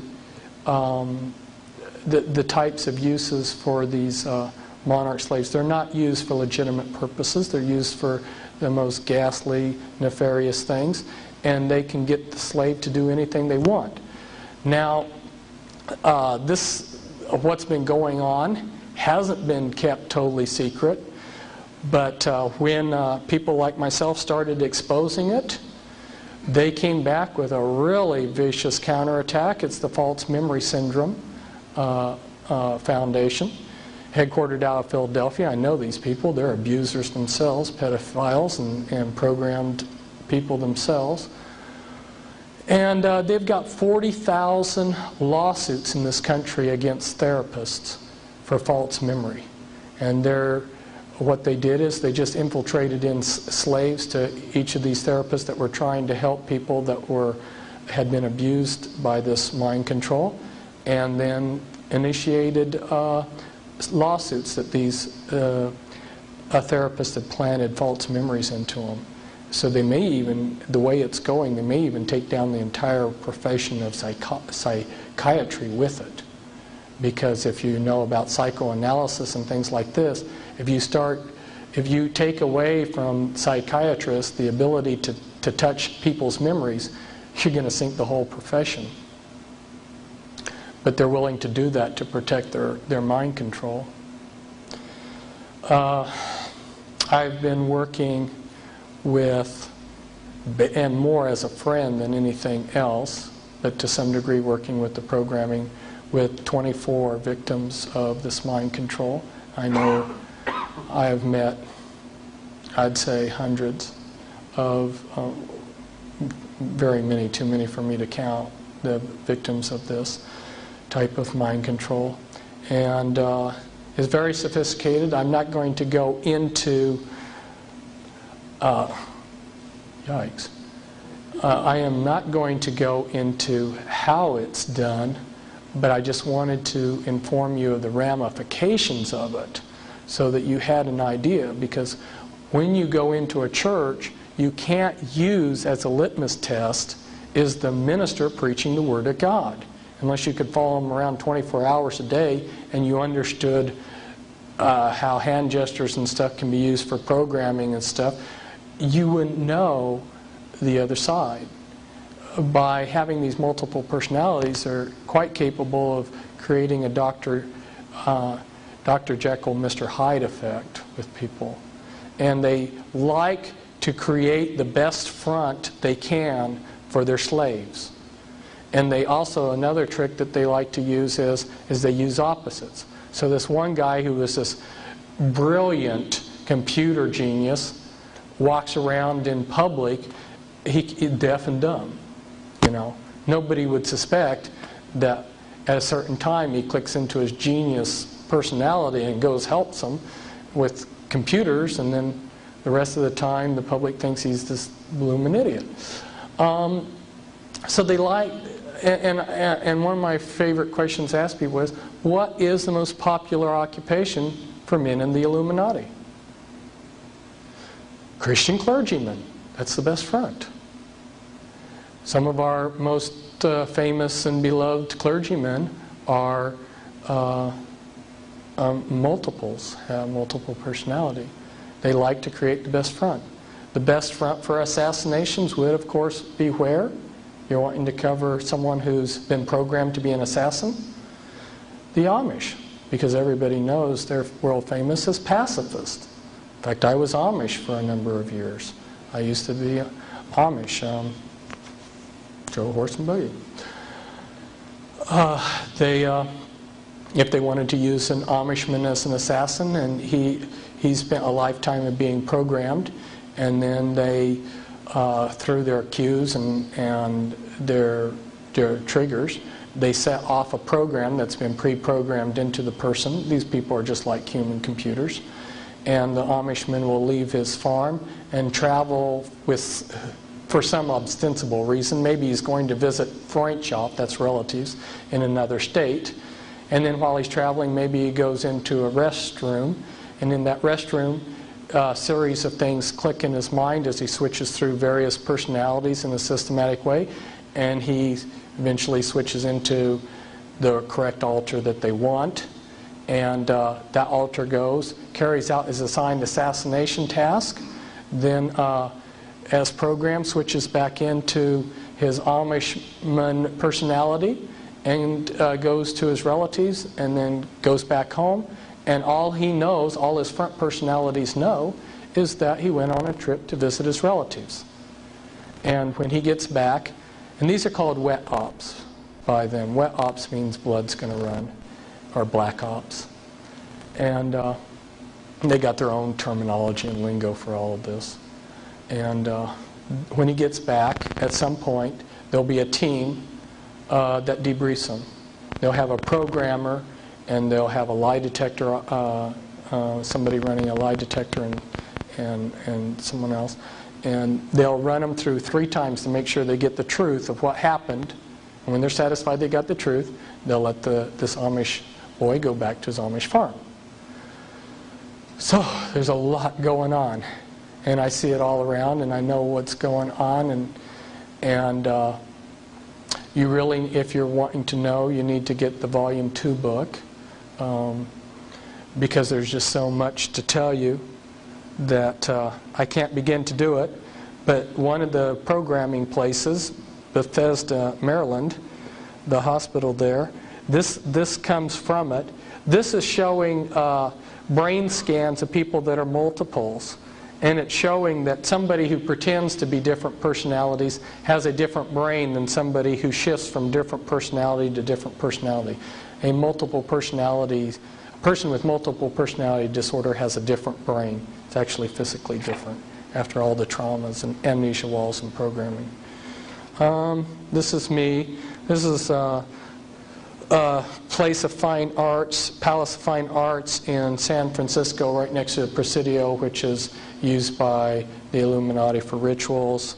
And I'm showing you one of the programming sites on the West Coast, the Presidio tree that was used for programming, Fort Point used for programming. You'll look at the 6th Army logo. It's a hexagram with the Satanic Anarchy A in it. It's if you understand some of the leadership in the 6th Army, Colonel Michael Aquino, who's the head of the Temple of Set, and about a dozen other high-ranking officers who were Satanists in the 6th Army. It's no wonder that their logo's a satanic hexagram, is it? Ever wondered why the Rockefellers' Texaco has a pentagram in a circle with the Ankh? These are some more pictures of... this was the church at the Presidio was used for Illuminati rituals. Alcatraz was used for rituals and programming. That's taken from the Presidio. That's mule barns in the Presidio, which were used for programming. Tavistock Clinic in England, another programming site. A couple of the programmers, Michael Aquino, who happens to be the son of Betty Ford, and his wife Lilith Sinclair. And if you look at where immigration is coming from, the top 6 countries, look, Soviet Union is 2nd, China 3rd, Vietnam 6th. These are all countries that are doing mind control programming. How many Spetsnaz agents have been infiltrated into this country? How many mind control people have come in? Oh boy, that's enough to blow my mind. And the surprise today, the surprise ending that I promised you, these are taken from American magazines, and you may have to do a double take. It's real easy to see it on the originals. It may not be quite so easy to see it on the transparencies. Reptilian eyes. Did I get that right? Yeah. All of these pictures out of American magazines, reptilian eyes.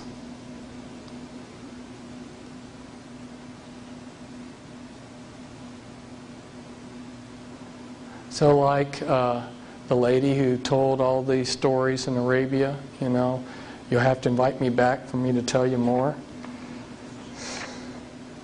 Reptilian eyes. Can you see it? You see what I'm saying? Look up here. Look up here at there. Do you see how the eyes are reptilian?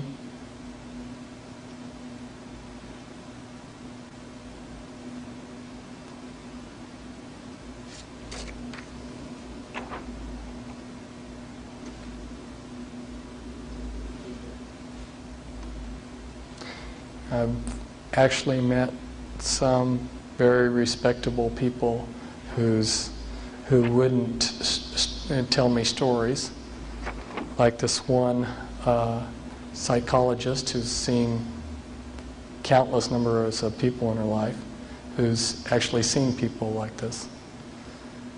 Okay, thank you.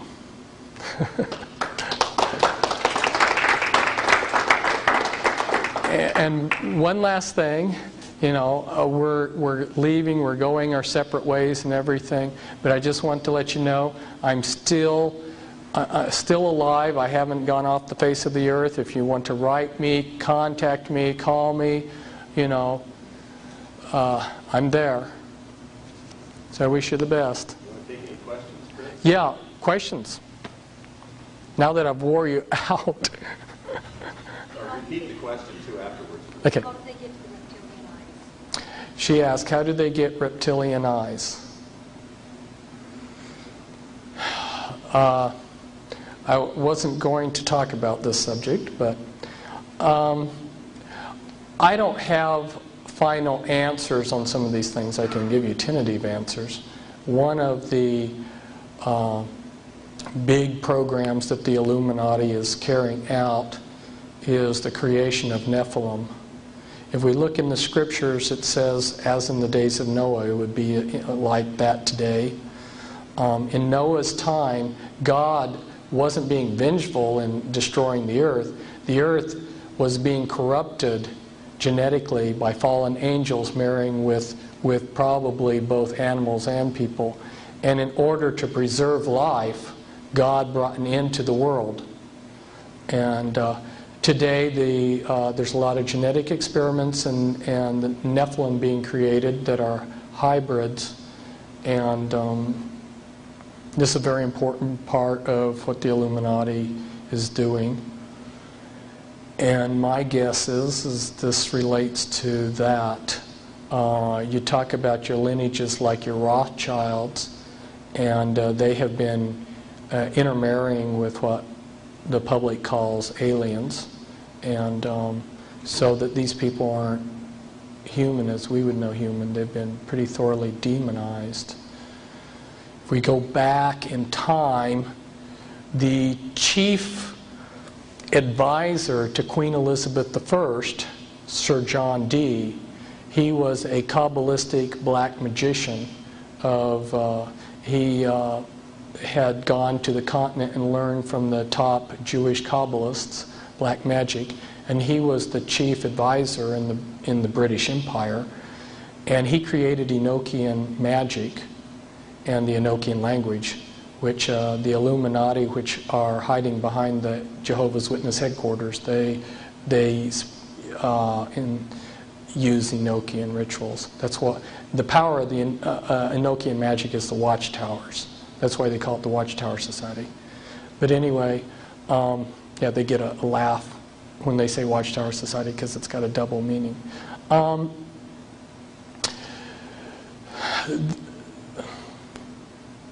sidetracked here. Sir John Dee conjured up demons or angels. okay, with his black magic. The beings that he conjured up, there were pictures drawn of them, and they look identical to what we call gray aliens. Okay, that tell you something? And then I visit with debriefing people that came out of high levels of the Illuminati, and these different types of aliens are participating in Illuminati rituals. I could go on. The bottom line is I have concluded that there are no good aliens. The aliens are demons, and we've got a mixture going on of demons and flesh and blood, and we've also got other genetic experiments. Yes? You mentioned organized crime with Federal Express. Is there any kind of tie like that to UPS? She says I mentioned organized crime with UPS. With Federal Express. Is there any connection with UPS? I think there was a little misunderstanding there. I was talking about the Federal Reserve is not a private company. And some people see Federal Express trucks and they think that they're government, it's a government mail service. And I was just mentioning that the Rothschilds own Federal Express.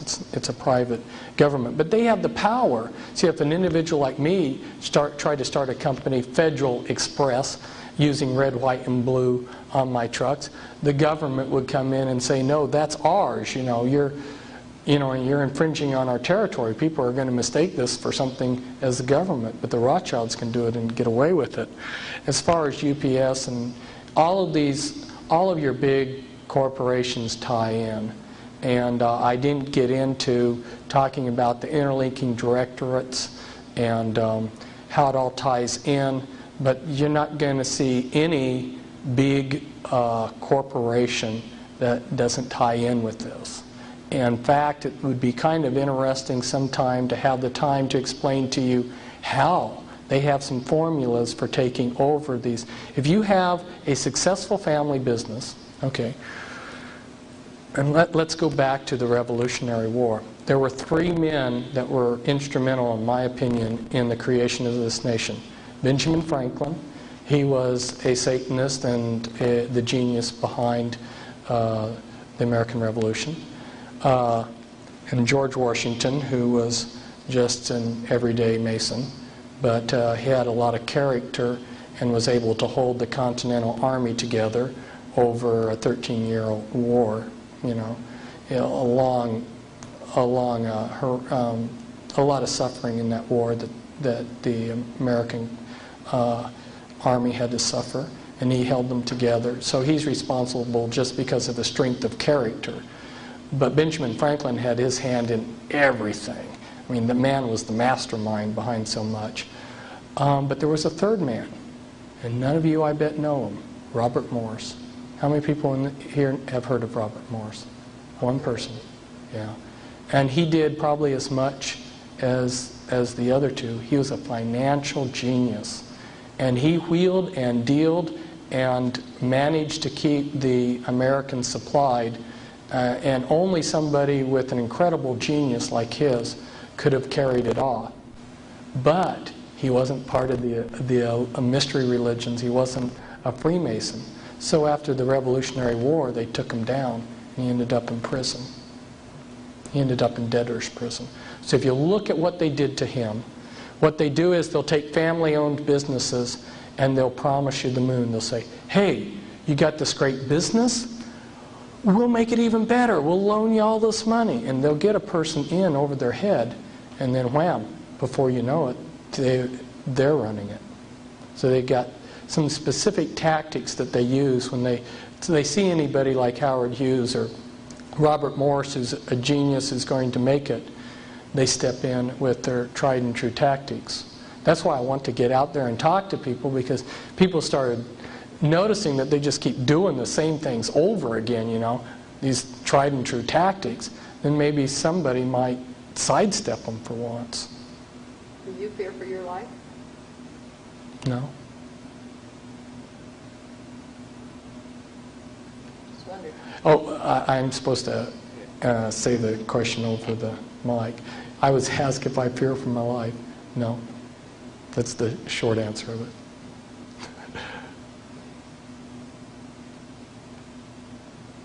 That doesn't mean that there aren't people that wouldn't like to do me harm.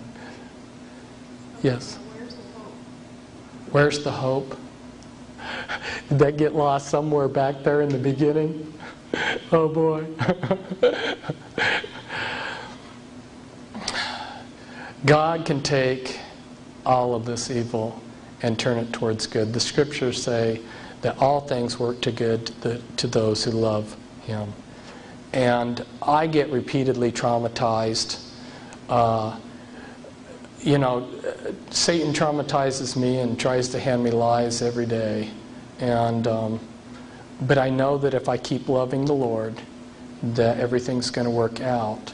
And I believe that if you've ever watched a pair of fencers dueling, and if one of them gets a mark on his cheek, it becomes a badge, sort of like of honor.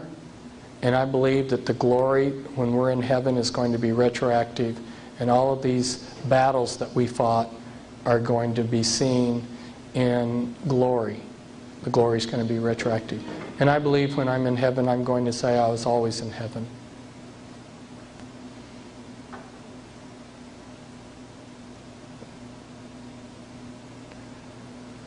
Boy, I must have talked the questions out of you. That's just a quick overview, people. Where do you see Ross Perot fitting in this picture of how he keeps coming in and out of the presidential election? Just another one of their stooges. That's all. Everybody that's run for president in this century has been one of their... I say everybody. When I mean, I'm qualifying that not...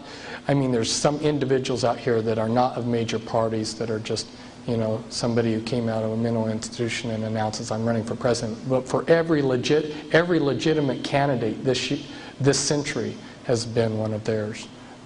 You go back in my Be Wise as Serpents book, and I'll show you in some of the elections, you'll have 5 or 6 men running for president, and they'll all be Freemasons. Hey, tails they win, heads you lose. Bush, skull and bones. Illuminati order. Clinton, Illuminati bloodline goes back to, the people that set up. His bloodline goes back to the same people that set up the skull and bones. He's adopted, though. So he's not, the Clintons aren't his family, which is another thing that they oftentimes do. They love to adopt out and rearrange things. I could go on for hours probably telling you how they hide these lineages, just like they've tried to hide Adolf Hitler's and Abraham Lincoln's. Except it's kind of interesting. One of the Rothschilds is named Abraham Lincoln Rothschild. So sometimes it comes out anyway. Yeah, Christian? Do you think we should still go and vote? No. The question was, should we go and vote? Well, I'm not going to tell anybody what they do with their time. Your time is your own. I mean, that's God's gift to you, and you use it how you want. But in terms of what I know, the voting is rigged. Back when Bush and Clinton were running against each other, a friend of mine who connects in with all of this, he had a map back 6 months before the primaries that had all of the election statistics, the final election statistics. The map had all of the electoral college votes for the states as they would be determined, and then the popular vote down to a T. These weren't projections. They were the final figures. It was long before the primaries. And then I knew from my Illuminati sources that they wanted George Bush in as president again when he ran against Clinton. And then I made them, I guess you could say, the mistake of printing that in my newsletter that the Illuminati wanted Bush reelected, and that, of course, what they want, they'll get. But then I noticed in August that they changed their mind. And so then I wrote a little paragraph in my newsletter. They changed their mind, but nobody read my other paragraph. They just remembered the first thing that I'd said. So now there's a certain set of people out there that are convinced I'm a false prophet. So I tend to like to back away from talking about the Illuminati's plans because they do change them. But the voting's all rigged. And there's a good book, Vote Scam, by the Collier brothers. And I guess a lot of you probably read it already, so it's not even news anymore. Okay, question. You said about the Oklahoma bombing, that this was all planned. Do you know of any, have you heard of anything else that might be planned? Oh, anything else? Yeah. Well, in relationship to Atlanta, they wanted to test martial law being brought in on the American people in the Atlanta area. And so they were going to create several acts of terrorism so that they could bring in a localized or regionalized martial law in that area to see how the American people would respond. And so that's something that's happening recently. Now again, some of these predictions I have to be kind of careful talking about them to people because like back in 1992 I said that when the banking laws were going to change, there were going to be all these banks fold. Well, they did, but they didn't announce them on the radios. And you just saw banks changing names. And so again, people were telling me, well, Fritz, you're blah blah blah blah. Well, fine. It's people don't have the eyes to see what's going on, and I don't like to be in the position of saying what's going to happen in the future because I believe that nothing's cast in stone. There's nothing that definitely says that in the year 2000 we're going to have the Antichrist. Henry Kissinger kind of backed that up. I was watching him one day and he said, we are going to have a new world order. We either have it in this generation or the next generation, but we will have one. But see, he was showing that they're at least beginning to think that, hey, maybe it isn't going to click. And see, Satan's double-binded. Talk about the hope again, okay? This is another aspect of the hope part of it. Satan is trying to imitate God by being omniscient and omnipotent, but he isn't. So he does that through technology and like to be the all-seeing eye. He has spy satellites in the sky and people on the ground that are spying and computers. So he's trying to use this vast array, this big mechanism in this world system to control everything so he seems godlike and all-powerful.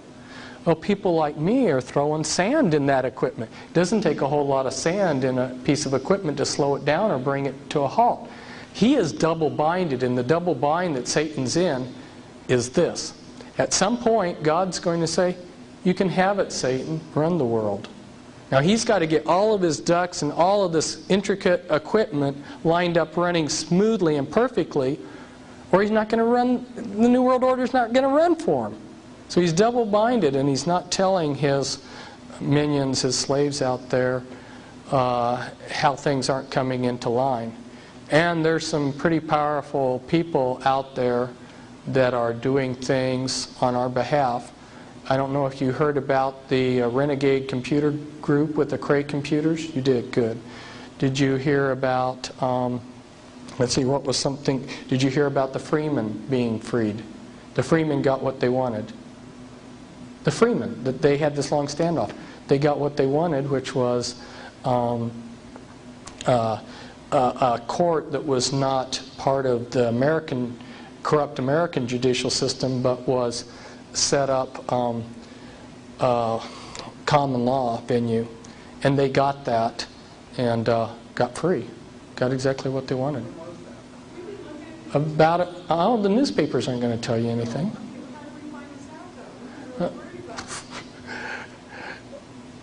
The answer, I guess, is just there's some of us out there that are watching these things, and we fax and call each other back and forth. But like I say, if I make predictions on things, which I sometimes do, the news media a lot of times doesn't report them anyway. So the news media is not going to back me up on some of those. Yeah. Yeah, they love to use distractions. Are the church burnings a part of this too, and removing some of our civil liberties? Are the church burnings part of this to remove our civil liberties? Definitely yes.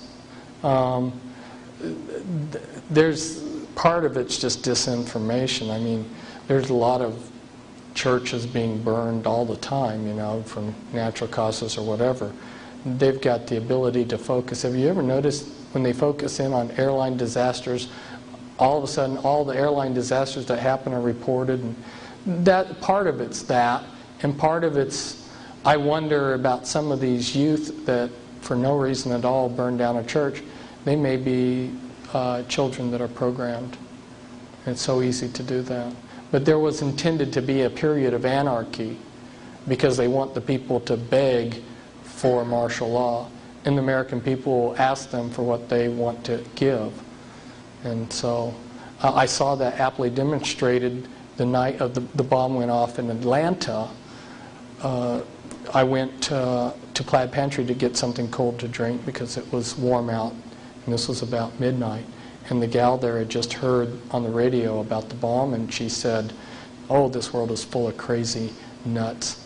I said, "Well, you know what's happening? The government's setting off these bombs so they can bring in stricter laws." And she said, "Oh, that's what we need. We need stricter laws." And I said, "You want to live under Nazism?" And it just went right by her. No comprehension. So it had, I saw, that was my test to see how the American people were responding. And yeah, give us martial law. That subject was on the radio today on the talk show, was asking if they was wanting a martial law. And it was about 50-50. About 50, she says about 50% of the people wanted martial law. They wanted that extra protection, They wanted the extra protection. they think. Then another one come on, so we want our freedom. Yes? Pardon me? Buchanan? Yeah, you're saying he's a Knights of Malta. Yeah, you're saying he's not a regular guy, he's one of them. Yeah, the National Council, what is that, NCC? That ultra-conservative Christian group that Buchanan's, the 5 people underneath him in his campaign are from the NCC, which is a National Christian Coalition. Yeah. It's controlled opposition. If you look at who they are and what they're doing, it's controlled opposition. The Illuminati sets up their own opposition. If you go back and look in World War II, there's a book put out by an intelligence operative who uses a pseudonym. His name's Nigel West. And it's on MI5, which is British intelligence. And he's got a whole chapter in there on double agents. Every German, I should say every Nazi German, you know, because Germany was Nazi, every German agent spying on Great Britain was a double agent for the British. And what they did was, and part of it goes back to this mind control, they turned significant figures in German intelligence, and then anybody else who joined in German intelligence had to be turned. If they didn't turn, they were booted out. So over a few years, they ended up with the entire German intelligence organization being their double agents. Well, they've done the same thing against the New World Order. 95% of these people out there exposing the New World Order are double agents. I remember Pat Robertson writing his book, Illuminati. His dad was head of the Senate Committee on Banking. And you better know that these Illuminati bankers, a lot of them are Jewish and a lot of them are Freemasons. You know that touching their money is a real sore spot for them. And so they're going to have their person in that key position in the Senate. And that was the father of Pat Robertson. And Illuminati set him up in ministry. And then he comes out with this book, The New World Order, which he didn't even write, and I don't even think he read it. And if you look in that, in one chapter it says the Masons are part of this plot to bring in a New World Order, and then the next chapter it promotes George Bush's candidacy for president, and he's a 33rd degree Freemason. So, Well, who's going to be our next president? boy, Doesn't matter. yeah, that's true. Clinton's only hanging by a thread because they got the goods on him. And our side, the people that are taking these, 67 congressmen have had to resign because of these renegade intelligence operatives that are exposing them. And Clinton may be down the list. And Bob Dole, he's been receiving a lot of money. If financing up to now is any indication of who they want, you know, Bob Dole may have a chance. But again, he's another one of their flunkies. I've taken so much of your time. Thank you very much. Thanks. Should let you go now. Maybe you can have me back later. Well, I will ask you, what are some of the most obvious signs of recognizing a New Age person?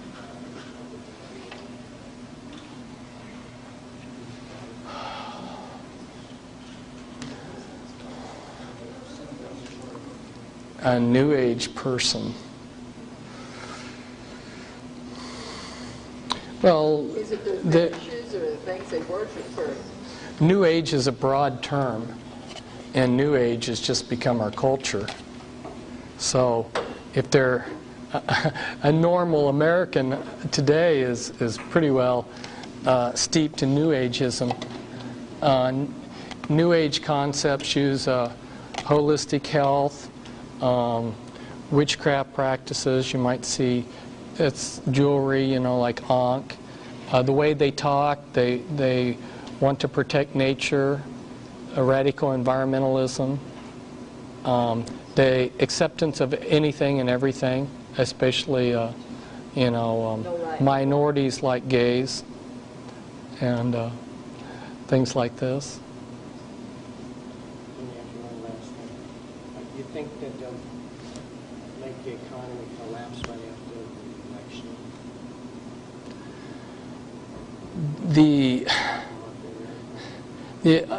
The only thing I can say is you know, there's some pretty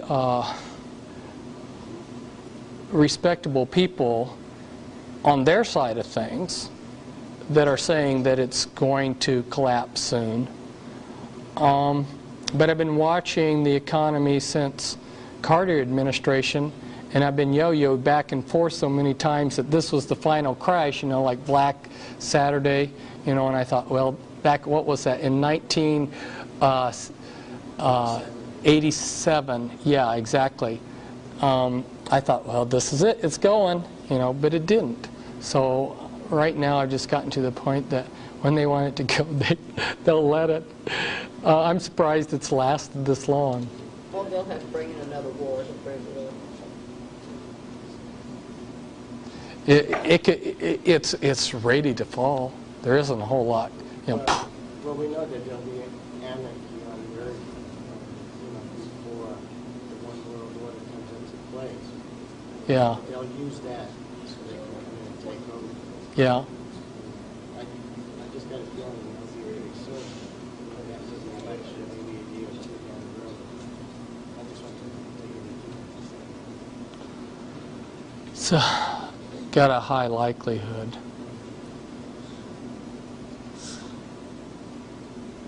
Now, I don't know whether we're going to go home or not. It's been great. Thank you. Come on, God Jesus, bless you. come. God When bless you you too. were just speaking about Noah, Yeah. yes, about God always turns me right to where He wants me. Good. As in the days As of Noah. a confirmation, As because He soon as you said, said it, she flipped "When I it. return, the world will be as different to the things of God Yeah. as the people were in Noah's day." Yeah. So here's what He wants us to do. This is I fear neither God nor man, he said to himself. But this woman bothers me. I'm going to see that she gets justice, for she is wearing me out with her constant coming. Then the Lord said, if even an evil judge can be worn down like that, don't you think that God will surely give justice to his people who plead with him day and night? Yeah. Yes, he will answer them quickly, but the question is, when I, Messiah, return, how many will I find who have faith and are praying? Yeah. The truth is we have to be praying. Yeah. Okay, because remember, knowledge Yeah. puffs up, but love edifies. Right. And that's how God's going to judge us, is by Right. our prayers. Yeah. Okay? Through prayers. Right. And go into a prayer class. Yeah. And that's what's going to change the world. Yeah. And then I God s- will and I- judge us and I- accordingly. I don't.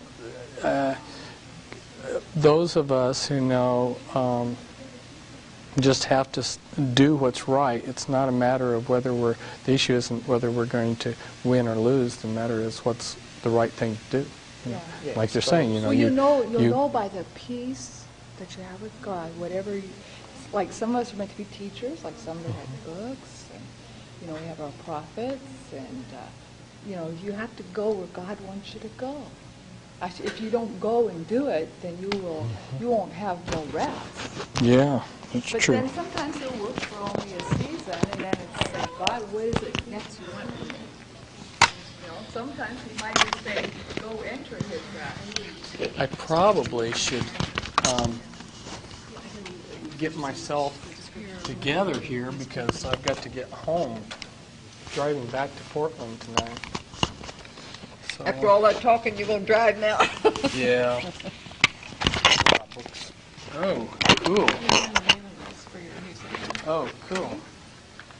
Great. Let me get on that mailing list. When does your tour start? In about 4 days And how long will you be gone? for half a month. It'll be one big city after What do another. you think about that Scarlet and the Beast book? Well, We've browsed through it. We haven't read the whole thing. I was disappointed. Really? It seemed to me like, you know, he had access to all this information and he just disregarded it. And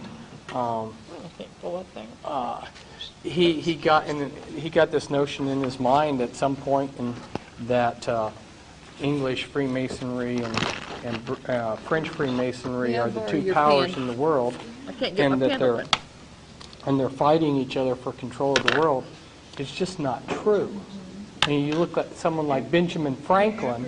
Benjamin Franklin was the highest-ranking Freemason for the British Freemasonry in the colonies. He was also one of the major Freemasons in the French system. Now, where's this big war going on? You know, the two groups, their leaders meet every year at the Alpina Lodge. It's all just a bunch of... I wonder why you did that. Why you came up with Because that